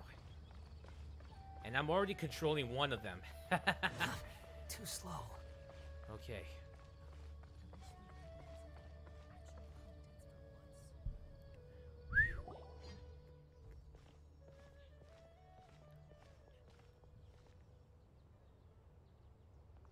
Traveler? Hypatia? It is you! It's Hypatia! It's Hypatia! Ah, long time no see. What a pleasant surprise! It's so nice to see the two of you again. Who's this? She's a scholar we met in the Avidia Forest. When we last saw each other, she was still training in the... what's it called? Satyavada life. Satyavada life? Oh, I see. Yeah. That's right, we're old friends. Yeah, You've come just the right time. Ever since I've come here, hardly anyone has even talked to me. Hypatia, you're way too excited about this. Actually, for you to leave the Avidia Forest means... you're not in training anymore? Wait, no. Did you already finish your training and reach Pariporna life? Or are you still stuck in Satyavada life? What do you think? My consciousness has already managed to make contact with the divine. You did it? Congratulations! You truly are amazing. It's so exhilarating to share this sublime joy with others at long last. When my consciousness made contact with the gods. It's amazing. What a supreme and unparalleled experience that was. Oh, okay. She's getting a little frisky. That sounds incredible! Actually, though, we came here to see Tainari. Oh, all right. Actually, please wait. I haven't forgotten my promise to you. Remember? I promised to help you understand what you saw from Irminsul once I gained deeper insight. Oh yeah, that's right. My current self has not only gained true insight, but I can even help you establish a direct connection to the consciousness of the divine. Direct connection? You can do that? Can you really do that? Also, Nahida, do you believe her? I've never heard of anything like that, but if you want to give it a try, I'll do my best to protect your consciousness during the process. Hold on. I brought some spirit borneal with me. Ah, that stuff. This is still a crucial part of the ceremony. Ah, that stuff. We're using that incense again? We have no choice but to use that? All right now. Hold my hand. I'll help you establish a pathway to connect your consciousness. Okay. Okay. Alright. Let's do it. Ready? Yes.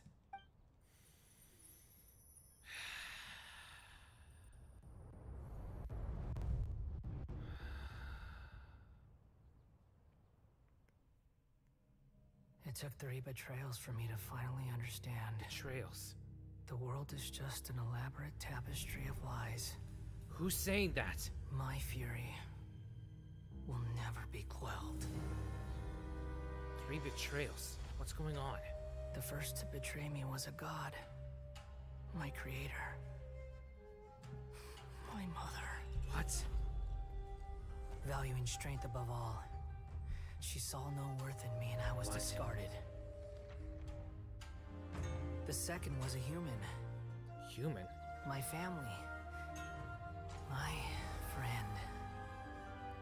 What happened? Consumed by fear, he saw me as an abomination. What the...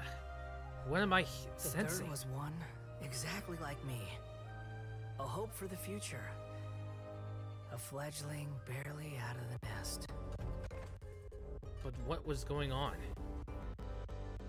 Powerless before his mortality. What? He broke his promise to me. Humans, they can't be trusted. And the gods fill me with pure loathing. So I said good riddance. I denounced the world and laughed in its face. This is not My good. chest will never again be defiled by Scaramouche. worldly filth. I will scrub away every last trace of human emotion. Then it will be empty, a blank slate, and ready to receive a supreme gnosis, brimming with pure divinity. Scaramouche. That's Scaramouche. There is no need to fear. The pain will be brief. Your era is coming to an end. I see. So he left the Harbingers to pursue his own vendetta. That's right, we all saw that. What was that? This is neither the Greater Lord's consciousness nor King Deshret's consciousness. Did we actually just see the Balladeer's memories? That's right. Everything matches what we know about him. But how is right. he connected to the divine consciousness that Hypatia was talking about? You saw it, right? Yes. You felt it, right? Such a majestic god! Such a noble will! Such sublime emotion! Don't tell me. She's worshipping him. Alas, shame. If only that which beats within my chest wasn't a filthy mortal heart. Oh, great and merciful God, please grant me forgiveness and salvation. Hypatia is worshipping the wrong god. Do you understand now? I'm afraid this is no periporno life, but rather... Hypatia, wake up. You! Why are you so mean to me? Why is everyone hiding from me? I found divine wisdom. Shouldn't I receive praise and honor? Haven't I uncovered that light in the darkness? Hypatia? What's wrong? That's how I always thought everything should be. Wait, have I already lost my mind?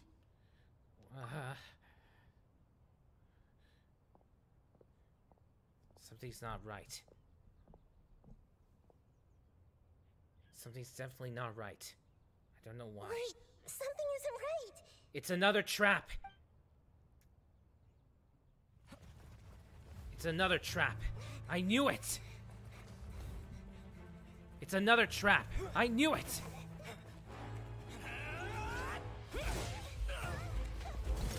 I knew it. It's another trap.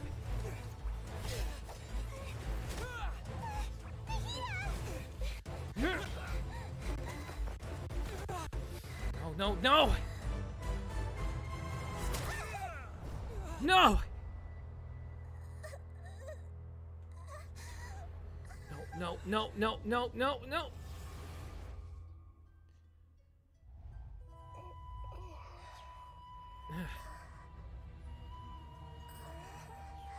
Wait. Nahida's presence. I see you.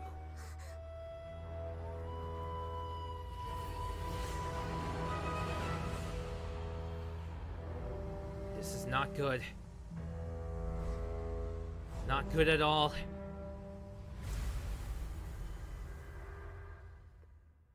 This is really not good.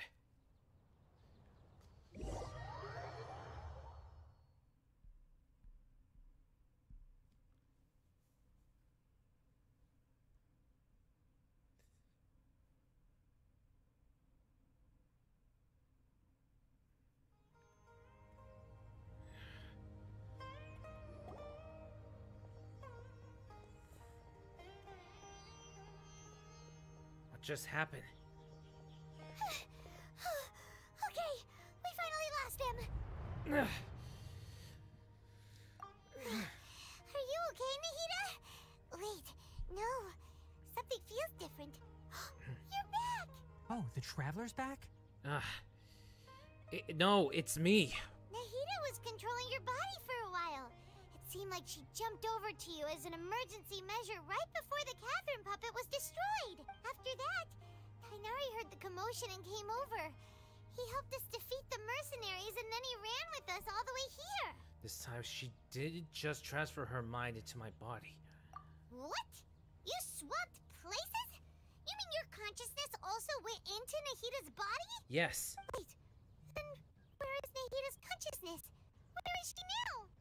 I never imagined that an individual's consciousness could be transferred around like this. Had I not seen it with my own eyes, I would have never believed it. I don't think this can be achieved with current human technology. Also, while we were running, the consciousness in your body told me to pass on a message. She said, "The doctor has found a way to trap my consciousness, so I can't journey with you anymore. But even in a moonless night, a shower of starlight can still drown out illusions and lies." Oh no! That's bad. Nahida's trapped in the sanctuary of Surasthana for good this time. Now we know that the Fatui are involved in this. They will stop at nothing to ensure their plans would continue with their plans. Was that message all she left for us? It's pretty vague. It's a code that only we know. Oh, that makes sense. Since the doctor captured her, she won't be able to say anything without him knowing. That's Even right. in a moonless night, a shower of starlight can still drown out illusions and lies. A shower of starlight can still drown out illusions and lies even in a moonless night. Huh. Paimon knows the moon illusions and lies are from the alchemical divination at the SUMERU's festival. Didn't Nahida use a starlight analogy before? It had something to do with Sataria. The starlight. The starlight refers to the people of the desert. Oh, that makes a lot of sense. Huh. Do you think Nahida was telling us to go find help in the desert? But she isn't with us anymore. Think we'll be okay? Paimon, you said Sanctuary of Surasthana. Does this mean that this Nahida you're talking about, the consciousness who is occupying the Traveler's body, is the Dendro Archon? Your guess is correct, but the situation's a bit complicated. So it's really hard for us to explain right now. That's all right. A scholar's curiosity doesn't need to be appeased right away. As for the complicated nature of the situation, safe to say I have witnessed that for myself. I've spent some time with you, and it looks like the Dendro Archon's also on your side, so I trust you. Thank you, Tighnari. Oh, actually, we came here to ask you a question. What do you know about the project that the sages have been working on? Ah, that. Well, while I was indeed invited to join that project, yeah, the sages were always secretive about its scope and goals. So I eventually declined. All I know is that that project has something to do with the restoration of Irminsul. I think I know what the project's about. Huh? Did you see something when you were in Nahida's body? The Academia is turning Scaramouche into a god. What? No. Do you have any evidence? I only saw a nascent god under construction. When we exchanged consciousness with Nahida. So that's what happened. That explains why Hypatia's symptoms were different from those of the other scholars who went mad. It's because she made contact with the consciousness of a new god who is still in the process of being born. Tighnari, did you leave the Avidia Forest because of Hypatia? I did. I noticed Hypatia's mental anomalies. Makes but sense. Since her symptoms were rather atypical, I secretly took her to Pardes Dii and began searching for a way to return her to her normal self. If I didn't take action, Hypatia would have already been taken by the Matra to the desert, doomed to a life of exile at Aru village. Now that you mention it, I knew the Academia has never thought particularly highly of Lesser Lord Kusanali, but I still didn't expect them to do something as arrogant as creating a new god. Looks like I made the right decision by not accepting their invitation. Also, the Fatui are behind some of this. The Doctor and the Balladeer. We have 2 Fatui Harbingers in SUMERU. Sounds like we're in for a bad time. From your description, I don't think they've completed their project. There may still be room for us to intervene. But then, what is the connection between creating a new god and restoring Irminsul? Yeah, it feels like we're still nowhere close to figuring out the sage's goals. Well, the only thing that remains is to head to the desert. Right. We've pretty much gone over everything we need to know, so we should head out. Yeah. How about you, Tighnari? What are you going to do? I'll stay here for now. I still want to try a few more things to help Hypatia. If you're planning to go into the desert, start by heading for Caravan Ribat. That'll be your fastest route. Caravan Ribat. Come find me here if there's anything else I can do to help. May the spirit of wisdom go with you. Thanks, Tighnari. Thank you. Hopefully Hypatia will feel better soon. We're off then. So basically, Hypatia's just brainwashed.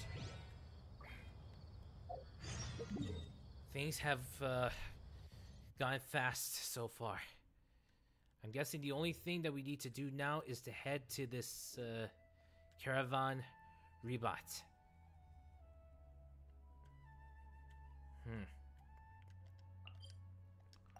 That also means we're gonna have to use the teleportation. And then we have to make our way on foot. Yeah. But still. First the Doctor's involved and now Scaramouche. Things are really going for a hard turn. Now that there are 2 Harbingers. We've defeated 2 Harbingers before. I wouldn't be surprised if we defeated both of them as well.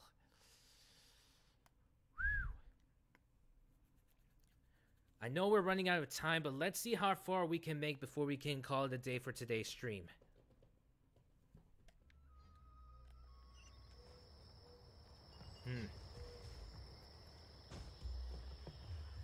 Well.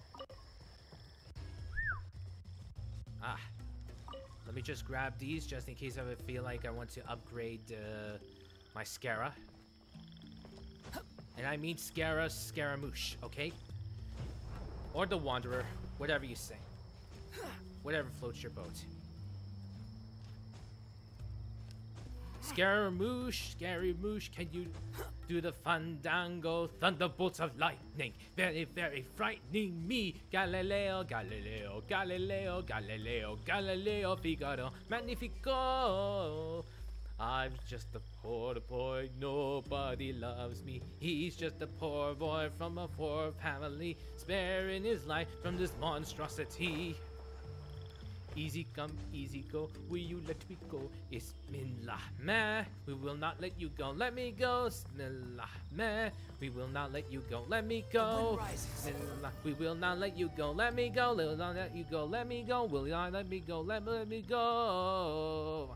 No, no, no, no, no, no. Mamma mia, mamma mia, mamma mia, let me go. Beelzebub, have the devil put decide for me. For me. For me. Bam, bam, bam, bam, bam, bam, bam, bam. No.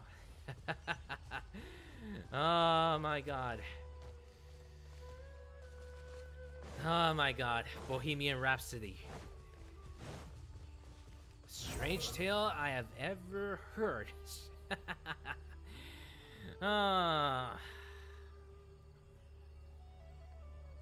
Scaramouche is basically just a little silhouette of a man. Scaramouche, Scaramouche.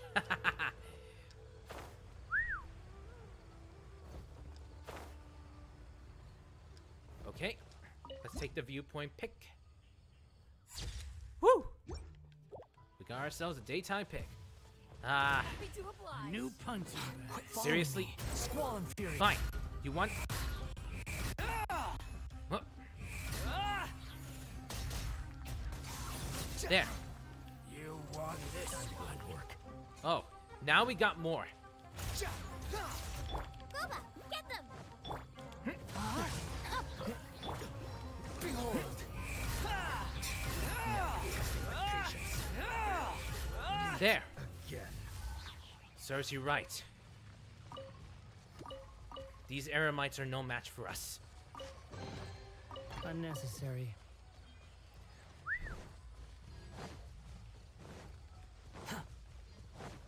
Alright. This is the place where we need to go. The Caravan Rebat.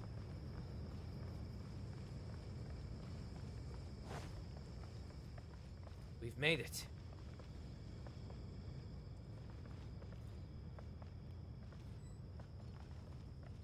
Okay, look for an objective in this area. We need to head on over there. Yeah.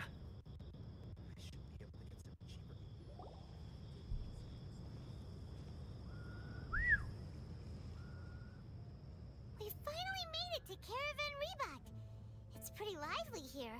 I know that we are nearing the end of the stream, but let's see how far we can go before we can go to the end of the act. So, Act 3. Just past this wall is the desert, huh? Oh, wow. Paimon remembers hearing people call this the Wall of Samiel. It's made to block sandstorms from the outside. Oh, if it's this tall, it's gotta be the divine work of Greater Lord Rukkhadevata, right? Yeah, it's indeed impressive. Enough gawking. Come on, follow me. What? Did he just... Did... I'll hate them. Over here. Seriously? How did he... I'll hate them went that way. But how did he... Follow him. Wonder Wait, what he's why up to. is Al hate them? What is... Why did he just appeared out of nowhere? Why did he just appeared out of nowhere? That's so...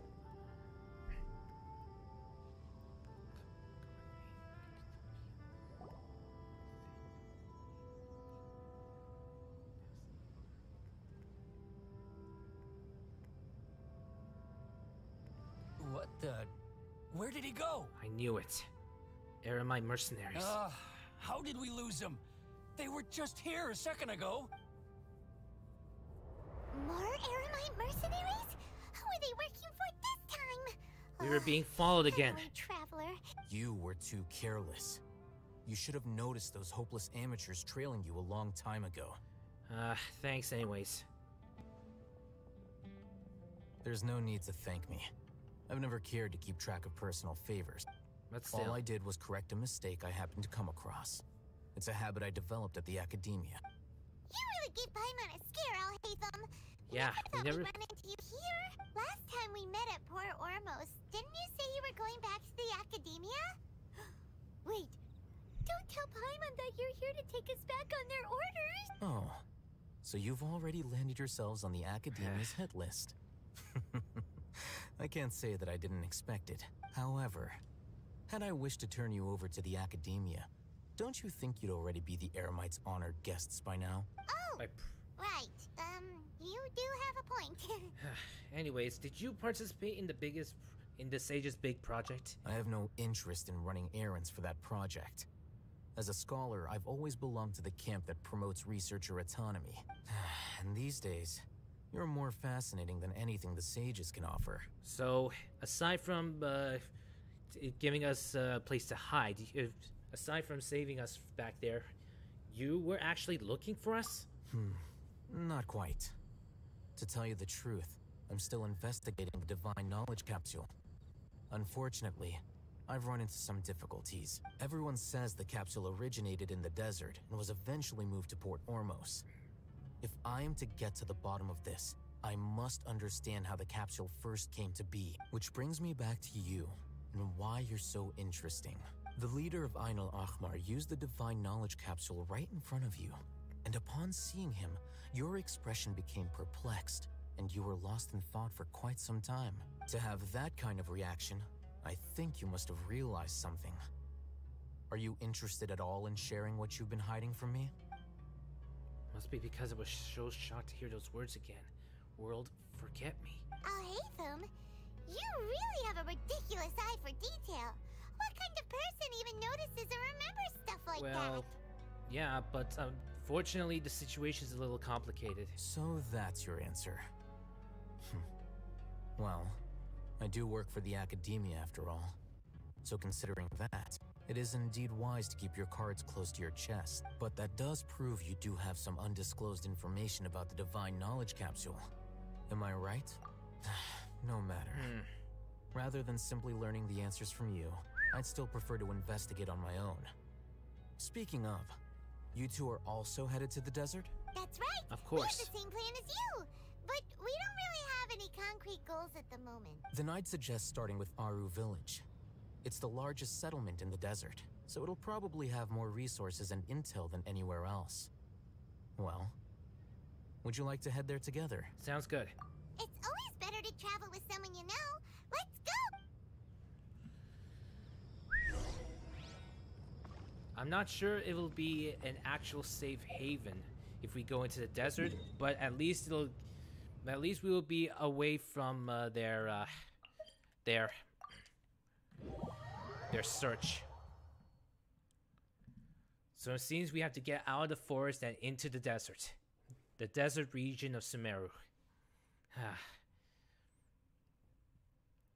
I'm sure the desert dweller region is more. I'm sure that the desert region doesn't have much of a grip of the Academia doesn't have much of a grip in the desert regions, aside from the forest regions. Thank you, teleportation. I'm very happy.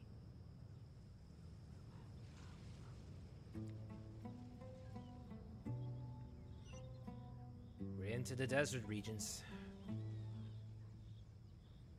The cold nights and the hot days. Before us lies Aru Village, the safe haven of the desert folk. Whoa, this landscape is really something else. What a cool place! Okay. The game must not crash.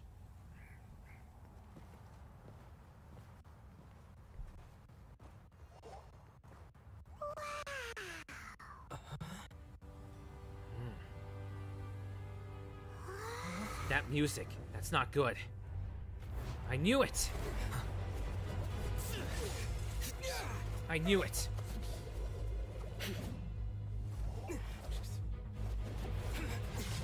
What the?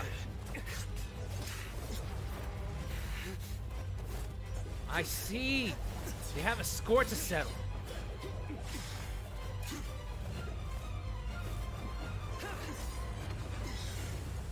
I see. They have a score to settle. Sino. That's Sino.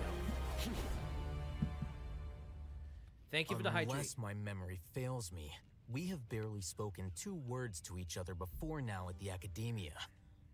Would you care to enlighten me as to when and how I invited the General Mahamatra's wrath? Oh, Hatham.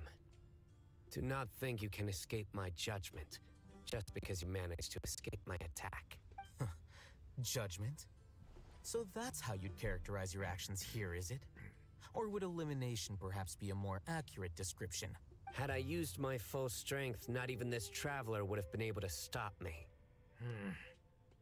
Though styled like an assassination, I sought only to ensure that my target would be unable to flee or resist. Standard practice for the Matra, as well you know. Seemed to me more like your own personal touch. Who is that, Alhaitham? Did you call him General Mahamatra? Yes. The Matra. General Mahamatra Sino, head of all the Matra at the Academia. He's a formidable hunter, and the ultimate nightmare for any who have committed academic crimes. You seem to have placed a lot of trust in Alhaitham, to the point of blocking an attack for him. If I were you, I'd never choose to side with him. I wouldn't believe a single word that comes out of his mouth. I have been pursuing this scribe for a long time. I urge you, stand back and do not seek to defend him any longer. Otherwise, there will be consequences. You're right about one thing. We don't trust him as much as you seem to think. But still, that doesn't mean we're going to stand by and do nothing. Has Alhaitham done something wrong? Hyman doesn't think he's as bad as you've made him out to be. I won't waste my breath explaining things. Alhaitham, I saw it during our fight. Take it out. The divine knowledge capsule you're hiding on your person. Unless you want me to retrieve it for myself. Very perceptive of you. Seriously? Nothing escapes a Matra's senses. Seriously? You had it all this time? The divine knowledge capsule? Didn't it fall into the Matra's hands in Port Ormos? So it was a lie. No wonder you speak with such confidence, Sino. But I must admit, I'm very curious. What does this capsule mean to you? And why, as General Mahamatra of the Academia, are you all alone in the desert? As far as I'm aware, the other Matra have been speculating about your disappearance. Have you been given a mission that's, let's say, morally dubious? If I was the real target of your mission, what was stopping you from simply using your authority and resources to judge me within the walls of the Academia? A mission from the sages, no, perhaps. Notwithstanding. I should have known you'd be difficult to deal with. You two? Ugh. What should we do, Traveler? Paimon feels like we can't trust either of them. We have no choice. We have to see how this plays out. Well, look at you two, acting all tough and self-righteous over there. Deha. Wait, Dia? Great! Finally, someone that we can trust! You gotta help us out here. Otherwise, these two are gonna start fighting again! Yeah, sure looks that way. Two giants from the Academia duking it out once and for all. Not something you get to see every day, that's for sure. Listen, I know you academic types love to fill up your big brains with self-righteous morality and lord your empty rules and virtues over each other. But how dare you bring your petty disputes into the safe haven of Aru Village? It seems like someone's gonna have to beat some sense into your thick skulls until you finally learn to respect these grounds. Ooh, those two wouldn't dare to go against. Whoa, neither of them can afford to be distracted by Dia. Hey, did either of you hear a word I just said? The wind. Whoa, what's going on? The wind's so strong. Is this a sandstorm? Paimon's gonna get blown away. Another sandstorm? What's up with these recently? Hey! All of you, over here, quickly! We have to take cover! Someone's calling for us! Another one. This wind is too strong! Let's get over there! That sounded like Candace. Come on, you two. Jeez, are all of you Academia folks such hard work? Move it! All right, stop yelling. All right, let's get going.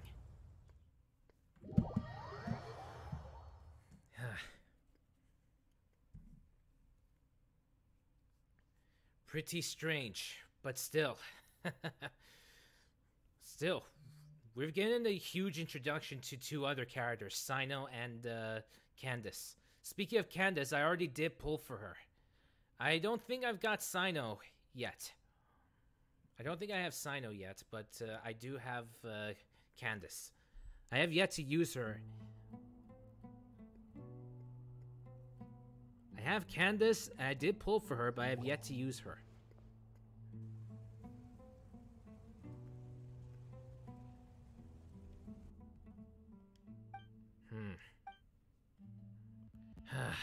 Well, this is pretty awkward. You don't have to say it out loud, Paimon. Hey, wanna play sardines with 3 people who wanna tear each other limb from limb? Sure, why not? Sounds fun. Paimon, quiet. The air is so thick and heavy. Paimon can hardly keep floating anymore. My sincere apologies, everyone. This is the home of our village chief. I will have to ask you to make do with this small room until the sandstorm dies down. Please, let me introduce myself. I am Candace, protector of Aru Village. Our savior has come at last! Nice to meet you, Candace. The name's Paimon. You have our... Thank you so much for helping Well, us. you have our gratitude, so thanks. Wait! There's no need to thank me. Tor Eston Erickson is now following. Tor Eston Erickson now following. Thank you for the follow, Erickson. Thank you for the follow. I am SUMERU. You can call me Prince Zola, Crown Prince of the ZRF, and the Cronian Wingman from 1 million AD. Pleasure to meet you. Pleasure to meet you. Yeah, these wings of mine aren't for show. Wow, that was a late notification. Late notification? It could be coming from my end, though. Yeah, it could be coming from my end, though, so... You followed me 1 minute ago. Yeah, it could be from my end, though, so... No worries. Wow. I've been playing some Genshin, so gentle of course. And caring, like a nice older sister. Unlike those guys over there. I like those guys. Ooh, oh well. Yeah, no worries, Erickson. No worries. Whew. Hello, hello. Just playing some Genshin. I'm already into the Genshin storyline. Call me Tor. It's easier. No worries, Tor. All right. Now that we're all better acquainted, we should return to the topic at hand. All right, then. As a guardian charged with the responsibility to protect my fellow villagers from harm, I was observing your conflict from afar, even before the sandstorm started. So, yeah. I've already gone to the point where where it's revealed that the Futui are part of the Academia's plans. So, yeah, we're trying to figure out how to stop them. I'm already at Act 3 of the story. And now that you have set foot within our village itself, it is all the more my responsibility to make absolutely sure that you pose no threat whatsoever to us. Sino and Candace are hot. Yeah, you're not incorrect. You are not in the wrong on this one. They really are charming in a way. They really are charming. For starters, I like Sino's helmet, which is similar to Anubis. And Candace also has that bit of a vibe. I don't know why, though. So please, have an honest and sincere conversation with one another, and put your hostile feelings to rest. If anyone dares to start anything again while they are under this roof, I will not hesitate to send them out for some quality time with the creatures of the sandstorm. That's the problem with this game, is by Pan Nightmare because everyone is hot. Yeah, almost every character in the game would make anybody fall in love with them regardless of so anybody can fall in love with them. Almost. There's so many characters, so many male and female characters that anybody would definitely fall in love with them. On second thought, Paimon may have misjudged Candace's character. I don't. She has a fair yet firm stance, so she's a-okay. And that goes for you too, Miss Dia. Do I make myself clear? All right, we got it, Candace. Yep. That's what I like to hear. So, which of you will begin? I was supposed to be a mediator, but I might have gotten a little too involved just now. Anyway, one of those two should probably start talking. Knowing those two, they won't even dare. Wait, that was you trying to be a mediator? I have nothing to hide. so there's no shame in explaining myself. All right, then. While Alhaitham wasn't wrong about the other Matra not knowing my whereabouts, it's not because I've been assigned a morally dubious mission. Rather, I've chosen to exile myself. Exile? Huh? Why exile? A little while ago, I discovered that there was data missing in the Academia's project planning and development files. Also, the person who voices Sino, what little the they Sino did is a report VTuber. clearly did not match the project's actual progress. Oh, that's neat. And speaking of that, I've heard that the Aether's voice actor, the Traveler, the male Traveler's voice, he's actually a streamer. But it's amazing that this is news to me, that the voice of Sino is a VTuber. Wow. That's news to me. I don't know much about the newer characters, but this is really neat. Also, looking at the VA, Sai Yu is his name. If I recall correctly, his IRL name is Alejandro Saab, also known as Kagi. Kagi Films. Yeah. It's Kagi. Yeah. Definitely Kagi. Yeah, I know it's Kagi. It's definitely Kagi. What little did they report clearly did not match the project's actual progress. As General Mahamatra, I had the responsibility and authority to request an audit. That's cool. However, to my surprise, the person responsible for the erroneous data was none other than Grand Sage Azar himself. Thank you for the breathing redeem, Spoka. And this is really amazing that Alejandro Saab, aka Kagi, is the one voicing Sino. And Kagi has become a VTuber. That's cool. Not to mention, I do hear of another person. That's really something. And thank you for the Hydra Redeem, Tor. Thank you for the Hydra Redeem.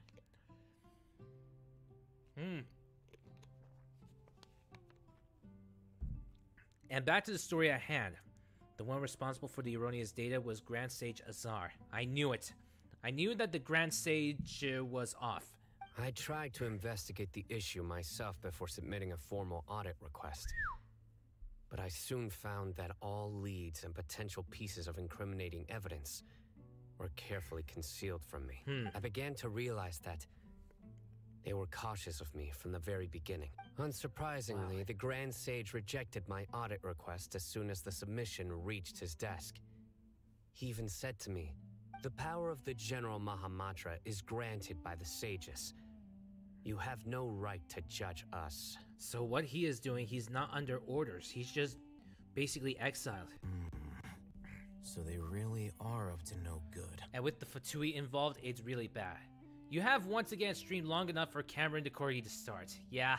I realized then that to the Grand Sage, the Matra are nothing more than tools for the sages to assert and maintain their control over knowledge. Also, I saw you promote in Toro's server. So coolio. Promote in Toro's server? Hold on, when did I... Wait, Toro's server. Taro Ishikawa. You're talking about Discord, right? If you're talking about your server, you're talking about Discord, right? Toro Ishikawa.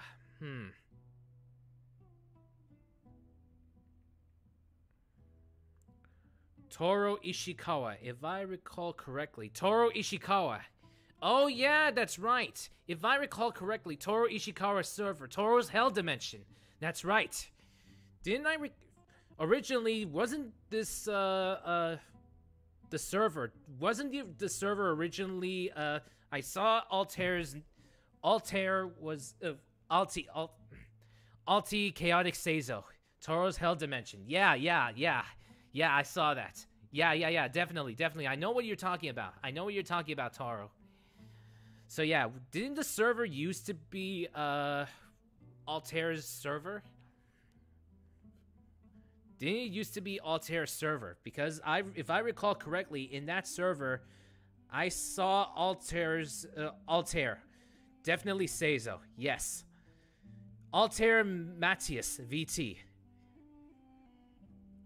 I don't know. I don't know who that is. Wait, you don't know who that is? Altair?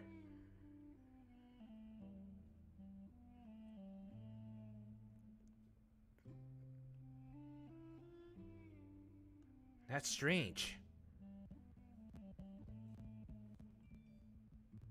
But yeah, that's pretty strange. All I know is Taro is also called Mondstadt.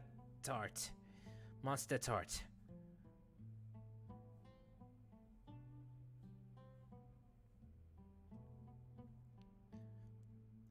Gotcha.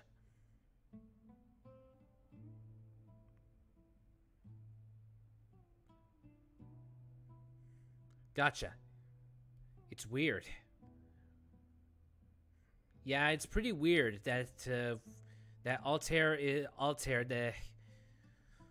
Matthias, Altair or Alti is in the server as well.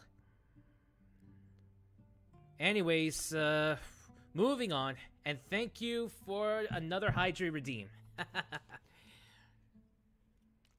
The vows that we took, the principles that we strive to uphold, they are meaningless to the academia of today. So you then decide to exile yourself. I believed it would be wise to flee the academia before the sages had a chance to take action against me. This way, they can no longer see nor predict my actions. I will never give up on this investigation. There's no need for someone else to give me power or authority. Once I find the truth, I will administer judgment by my own name. Sino seems to have the same goal as us. We're all investigating the sages. That's right. Plus, now that he's no longer the General Mahamatra, he somehow feels a lot less scary. Yet, it's still too early to trust him completely. We still have to keep our guard up. Well, Sino, if that's your story, then why did you see Alhaitham as a target? When I was investigating the matter in the academia, I overheard a conversation between Alhaitham and a sage. The sages asked you to investigate a blonde-haired traveler. Do you dispute this, Alhaitham? What? Investigate? Like many parts of the project, this assignment was undocumented. Now throw in your suspicious behavior with the Divine Knowledge Capsule, and I think we deserve an explanation. So the sages were watching us from the very beginning? Yes. I was indeed tasked with investigating the traveler. I knew it. After all, the promised reward was so great that hardly any scholar could have refused. The sage told me, once you've completed this assignment, I can give you a glimpse of divine knowledge. A most enticing offer. Unfortunately, those academics don't know me at all. Their words contained one key piece of information. Namely, that divine knowledge indeed exists. That gave me all I needed to know. Whoa. From my perspective, the sages are far from trustworthy. Think about it. Isn't it a little strange they're so willing to share divine knowledge with anyone, even as a reward? So, I began my own investigation following the lead of the Divine Knowledge Capsule. In the end, I realized my wisdom in committing to this rather than collaborating with the sages. Had I been less guarded, I probably would have ended up like that Ain al-Ahmar mercenary, incapable of remaining sane for long enough to hold a conversation. You mean that the sages originally planned to dispose of you, using one of those capsules that drive people insane? So you joined force? Did you join forces with us so that you can investigate? I'd already given up on the assignment by then. I only told the academia I was waiting in Port Ormos for you to appear so they wouldn't suspect. So it came as quite a surprise when I encountered my erstwhile target while investigating the Divine Knowledge Capsule. I see. Criminals do love to talk about coincidences. Even though I ran into the Traveler by chance, I had no intention of providing assistance to the academia. Also, you should remember, you were the ones who decided to follow me and strike up a conversation after I left that tavern. Now that you mentioned that, things did go like that. That's true. Alhaitham helped us out at Caravan Rebat as well. Maybe he's telling the truth. Even though he's mainly a member of the academia, he's not necessarily all willing to follow through with their goals.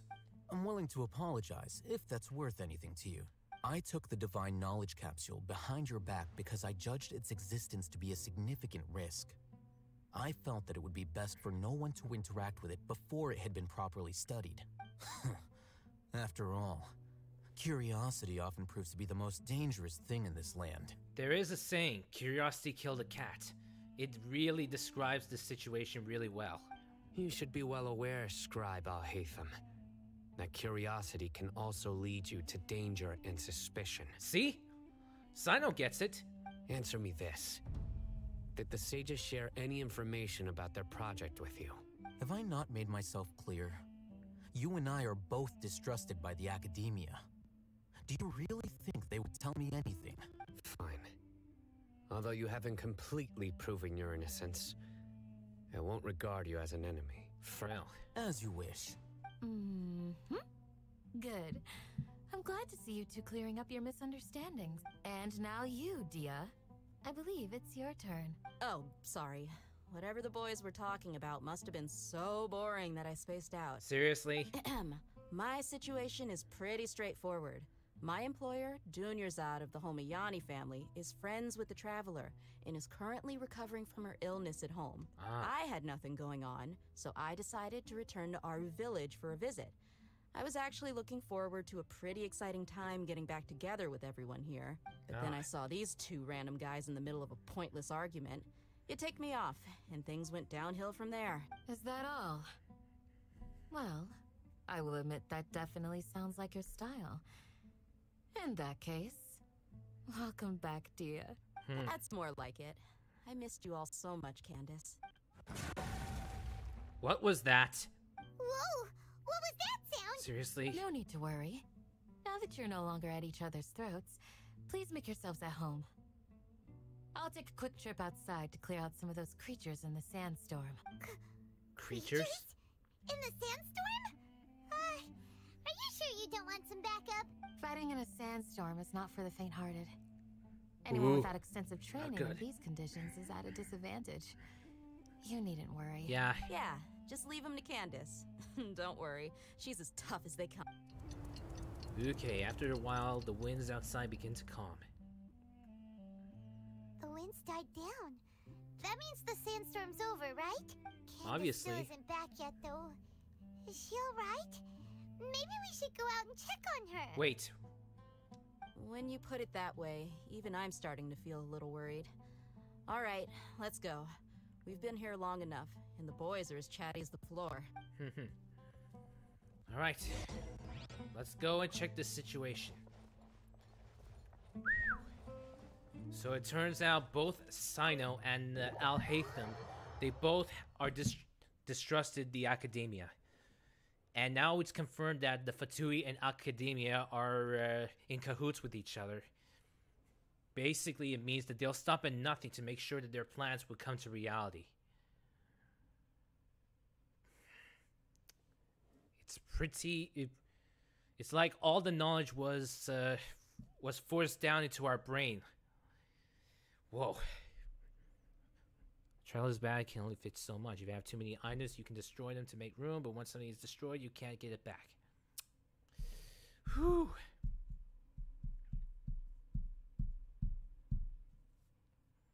This is really strange, really something.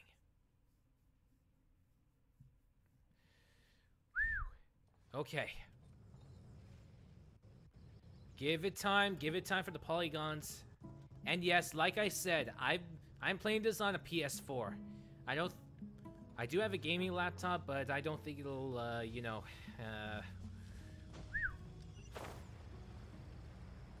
translate well. Anyways, let's go and check on Diha.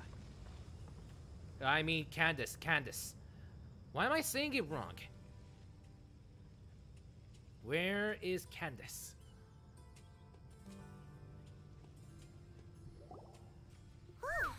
Candace, you're still fighting? Whoa. You've been out here dealing with these creatures the entire time? Yes. They just keep coming in waves. I've lost count of how many I've defeated. Before I realized it, even the sandstorm had stopped. Not only is she really strong. Here comes another wave!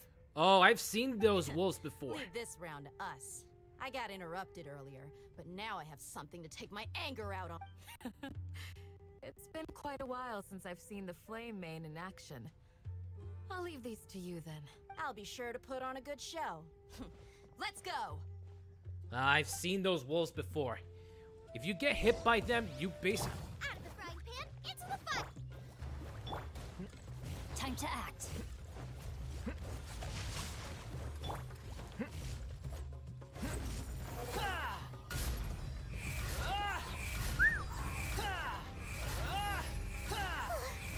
Here comes another wave! When are they ever gonna let up? The wind rises.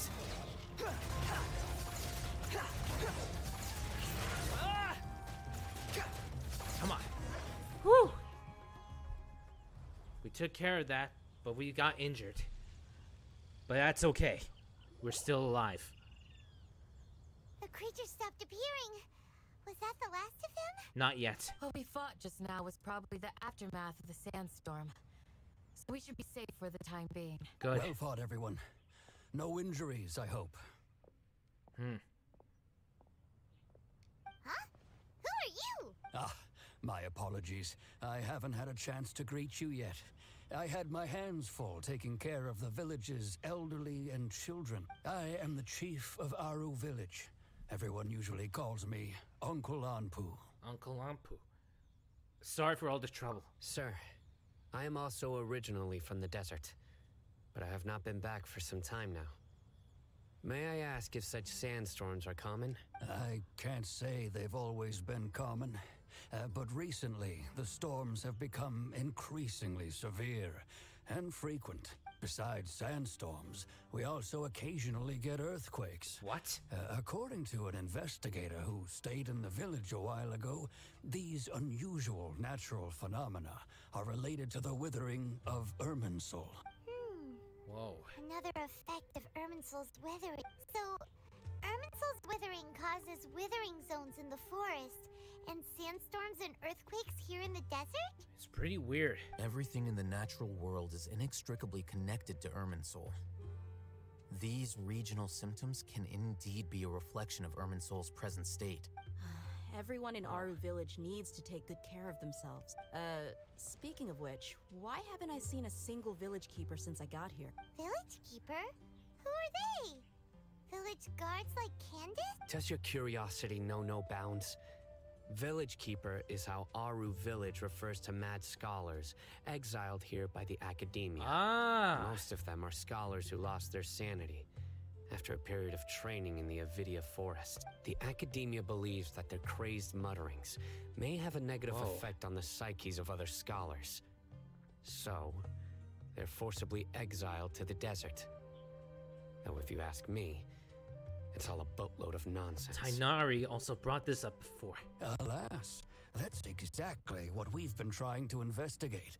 One by one, the village keepers have been mysteriously disappearing without a trace, but no one in the village has ever seen them leave. If you're planning to stay around the village for the next few days, I'd appreciate it if you could keep an eye out for them. I've had encounters with those people in the past. I'll see what I can do to help. The Matra are the ones responsible for their exile. Now that you're no longer with them, are you trying to alleviate your guilt and atone for your past sins? Is this a fight? I'm fascinated by how you think. Mock me if you will, but if you are guilty, I will eliminate you, regardless of my position or identity. Oh, you're the former General Mahamatra. You must be an expert in these kinds of investigations. Thank you for your help. We'll help too. Is it because you're reminded of Hypatia? Oh, these poor scholars. First they lose their sanity, now this! We need to help get them back home, safe and sound. We must do what we can. But, is it really a good idea to tag along with Sino? You seem like you really don't trust him. It's okay. Deha and the others are here too. I'll be grateful for the assistance. No doubt you will do a better job than some of my former subordinates. Let's start by finding a spot to share what we know so far. All right. It's a good thing I'm not the only one who thinks that they are. Also, let's head over here to recharge our health. Much better. But still, I'm liking the story so far, even though we're already way past the time where I'm supposed to stop my stream today. But because of the stream, because of the story, I'm going to extend it just a little bit.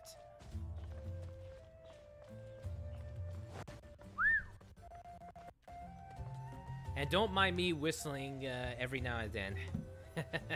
And another, is that Hydra redeemed that I just saw? Although I've Did it sent just come myself recently? into exile, No, it came I'm still a while doing back. essentially the same things as before. Do you still have any questions for me before we start our investigation? Yeah, like, why did they refer to mad scholars as village keepers? One of my former subordinates told me that this title has its origins in a strange incident. The academia has long exiled mad scholars to Aru village. A mysterious phenomenon exists here. When mad scholars first arrive, they are as incoherent and deranged as before. But after spending some time here, they invariably begin to calm down. Initially, the people of Aru village greatly resented having to take in the mad scholars. But a strange incident one night changed that. Aru village was struck by the strongest earthquake in living memory. Seeing buildings on the verge of collapse all around him, the then chief of the village was preparing to take everyone to safety. Suddenly, he noticed a mad scholar crouching in a corner, caressing the ground with his hands. A soft, green light radiated from him, like a divine glow against the backdrop of night. Despite the powerful tremors that ripped through the ground that night, all the houses remained upright, almost as if they had grown roots reaching deep into the ground. In the end, not a single building collapsed, and no one was hurt. After that, the people of Aru village treated the mad scholars with greater kindness, and began to refer to them as the village keepers. A soft green light? A mad scholar protecting Aru village? What do you make of it, Traveler? It could have been Nahida's power. Paimon thinks so too. Actually, Saino, do you know if any of the mad scholars continued to wear their Akasha terminals at Aru village? In theory, they would continue wearing them so the academia could still monitor their activities. With that said, the main Akasha system would no longer have any interaction with them. Oh, no wonder! Everything makes sense then! Add in the fact that they calmed down, it was probably Nahida who calmed them. Okay. If you are able to draw a conclusion from this one story alone, then it appears you possess much more information than I do. So, what do you make of the story? Let's see. Lesser Lord Kusanali was actually the one who protected the village. Really? Lesser Lord Kusanali. What? You don't believe us? Lesser Lord Kusanali was definitely using the Akasha to give her power to the mad scholars! Spoke a redeemed hydrate, thank you. No, it's not so much that I don't believe you. I'm just struck by your reasoning. Lesser Lord Kusanali, the current Dendro Archon. Is she really active in SUMERU? Well, she is, but she's confined. The academia has always placed far greater importance on the late Greater Lord Rukkhadevata. They've more or less ignored Lesser Lord Kusanali, and I've never had any reason to doubt their views. In addition, I've never heard any stories about Lesser Lord Kusanali and her deeds. To me, she might as well have been a god that never existed. No way! Nahida definitely exists! She's a... how should Paimon put it? She's a good Archon who's kind and wise. Even if she says weird stuff sometimes. She also saved me once not long ago. I've spent many years interrogating criminals, so I can easily tell when someone is lying. Good! Then you should know that we're telling the truth. No, it's obvious that it's the opposite. That look in your eyes. I've never seen that from a liar. You two really must have met Lesser Lord Kusanali. How can this be? To think, Our Archon has been amongst us this entire time. Alright, now it's our turn to put our skills to good use for this investigation. That's right. But easier said than done, especially since we don't have any leads. Maybe we can start by knocking on some doors. Ask people questions again? Excuse me, are you here to help me find my grandpa? Huh? Huh? Who are you? By the sounds of it, a resident of this village. My name is Isak. You'll help me find my grandpa, right? Is your grandpa a mad scholar? A village Hey, keeper? don't say that. Grandpa is just Grandpa. Why do you have to call him that? It's not like he's a bad person or anything. The person you're referring to is not a local. Yet you are. Why do you call him Grandpa? Grandpa is just Grandpa. He's my family. I heard everything you said to the village chief. Please, you gotta take me with you. I want to find my grandpa. I swear I'll help. I won't be a nuisance. Ah, so you're the one who was eavesdropping on us around the village chief's house. I was planning to go out and take care of whoever it was. But I had a vague feeling that they didn't harbor any ill intent. Whoa. Hazen wasn't kidding about Matra having sharp senses. Sino, he's just a kid. All he wants is to find his grandpa. Let's find a way to help him. Sorry. I was only listening in because I wanted to know where Grandpa went. Honest. If you don't believe me, you can ask Miss Candace. Well, his alibi does check out. All right. Please help him. But first, let's confirm the facts with Candace. Of course. It wouldn't hurt to double check, so we need to go... I'm also hoping that this isn't another trap. We're already in the desert region, so apparently their hold on the desert region, the Academia's hold on a desert region, shouldn't be big. Yeah. It shouldn't be big. The Academia's grip on the desert region. They have a huge grip on the forest regions, no doubt, but the desert region is definitely not usually their favor. So we're learning a lot of new stuff every day, which is cool. Anyways, we'll have to head to Candace, and we'll have to see about this information is corroborated.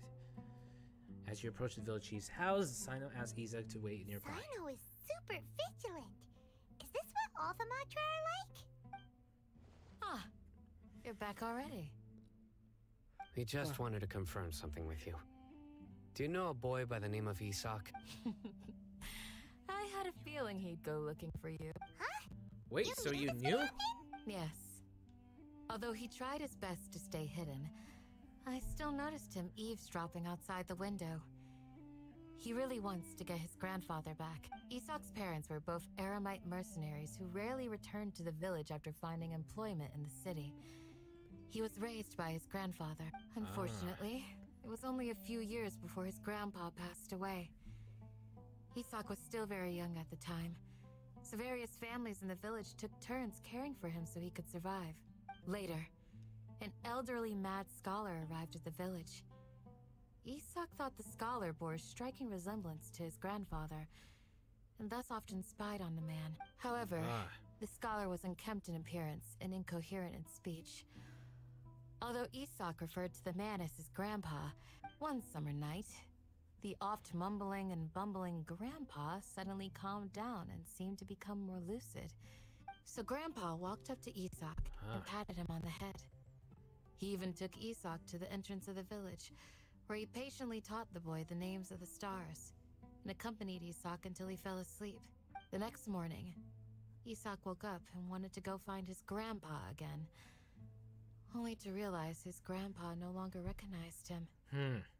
However, even so, Grandpa retained his calm expression. It's said that those who saw the scholar claimed he no longer appeared to be crazy, but appeared to be living in his own world, almost as if he were sleepwalking. Or imagining. Isak was thrilled that his grandpa was able to find peace, and would follow him all the time, asking him things like, Grandpa, want me to take you somewhere fun? Or, Grandpa, could you tell me stories about the stars again? All this somehow just makes Paimon Mom feel really sad. It seems like they both deserve so much better. Yeah. Perhaps. Nearly everyone who lives in the desert has some form of hardship or regret. But even so, we must still continue on with our lives. It's also my reason for fighting. I see. I must continue to protect this land. Lucid Grandpa was probably Nahida. She must have sued the other mad scholars as well. From the look of Sino's face, he's probably connected the dots as well. Maybe the people have always had a considerate god watching over them. Huh? What did you say, Sino? No, nothing. As long as Esau keeps his word and doesn't get in our way, we can take him along. Perhaps you are more compassionate than I gave you credit for. Please accept my thanks on Isak's behalf, Sino. So, it turns out it does corroborate. But apparently the grandpa that Isak is referring to is basically a village keeper. Well, they call them village keepers, but even though they're called, it's just another word to describe mad scholars. But this mad scholar had a huge resemblance towards his grandfather. His birth grandfather, actually. But still. But since this all been corroborated, Isak's alibi and Candace's story, they both corroborate. Which means we get to find his grandfather. Or the one which he calls grandfather. Wow. But it's all pretty sad, these two.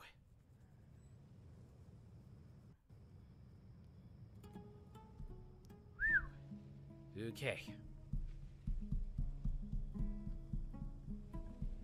Okay, I'm still waiting now. I'm still... Hey, Isak! Hi.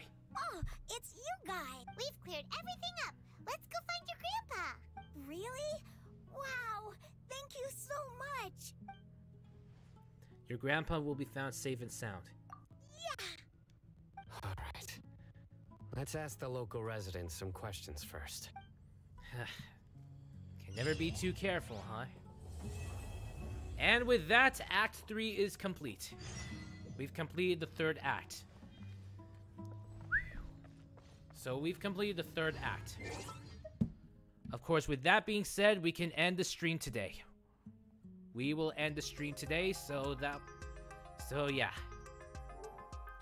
Wow, it was really long and lengthy, but fortunately, we were able to end it just in time.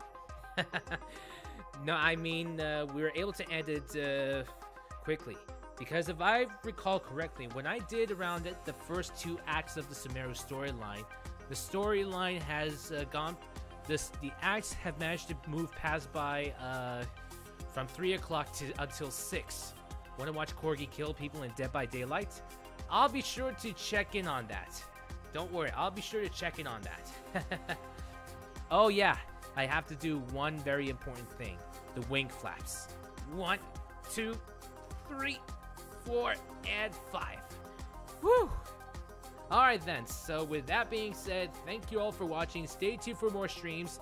To all you new followers, if you like, you can follow me on Twitter. You can also follow me on Discord if you like. I promise you, I can't guarantee that I'll be active on either of those platforms. But if you see me make a message or two on either of those platforms, I'll definitely... don't hesitate to, respond or anything. If you see my Twitter posts or Discord messages, don't worry. Do not worry. So, and yes, I do have a YouTube channel, but I mostly do VODs. I mostly do Twitch VODs. Sometimes I may do some new content and all, but I can't guarantee that I'll be all the time.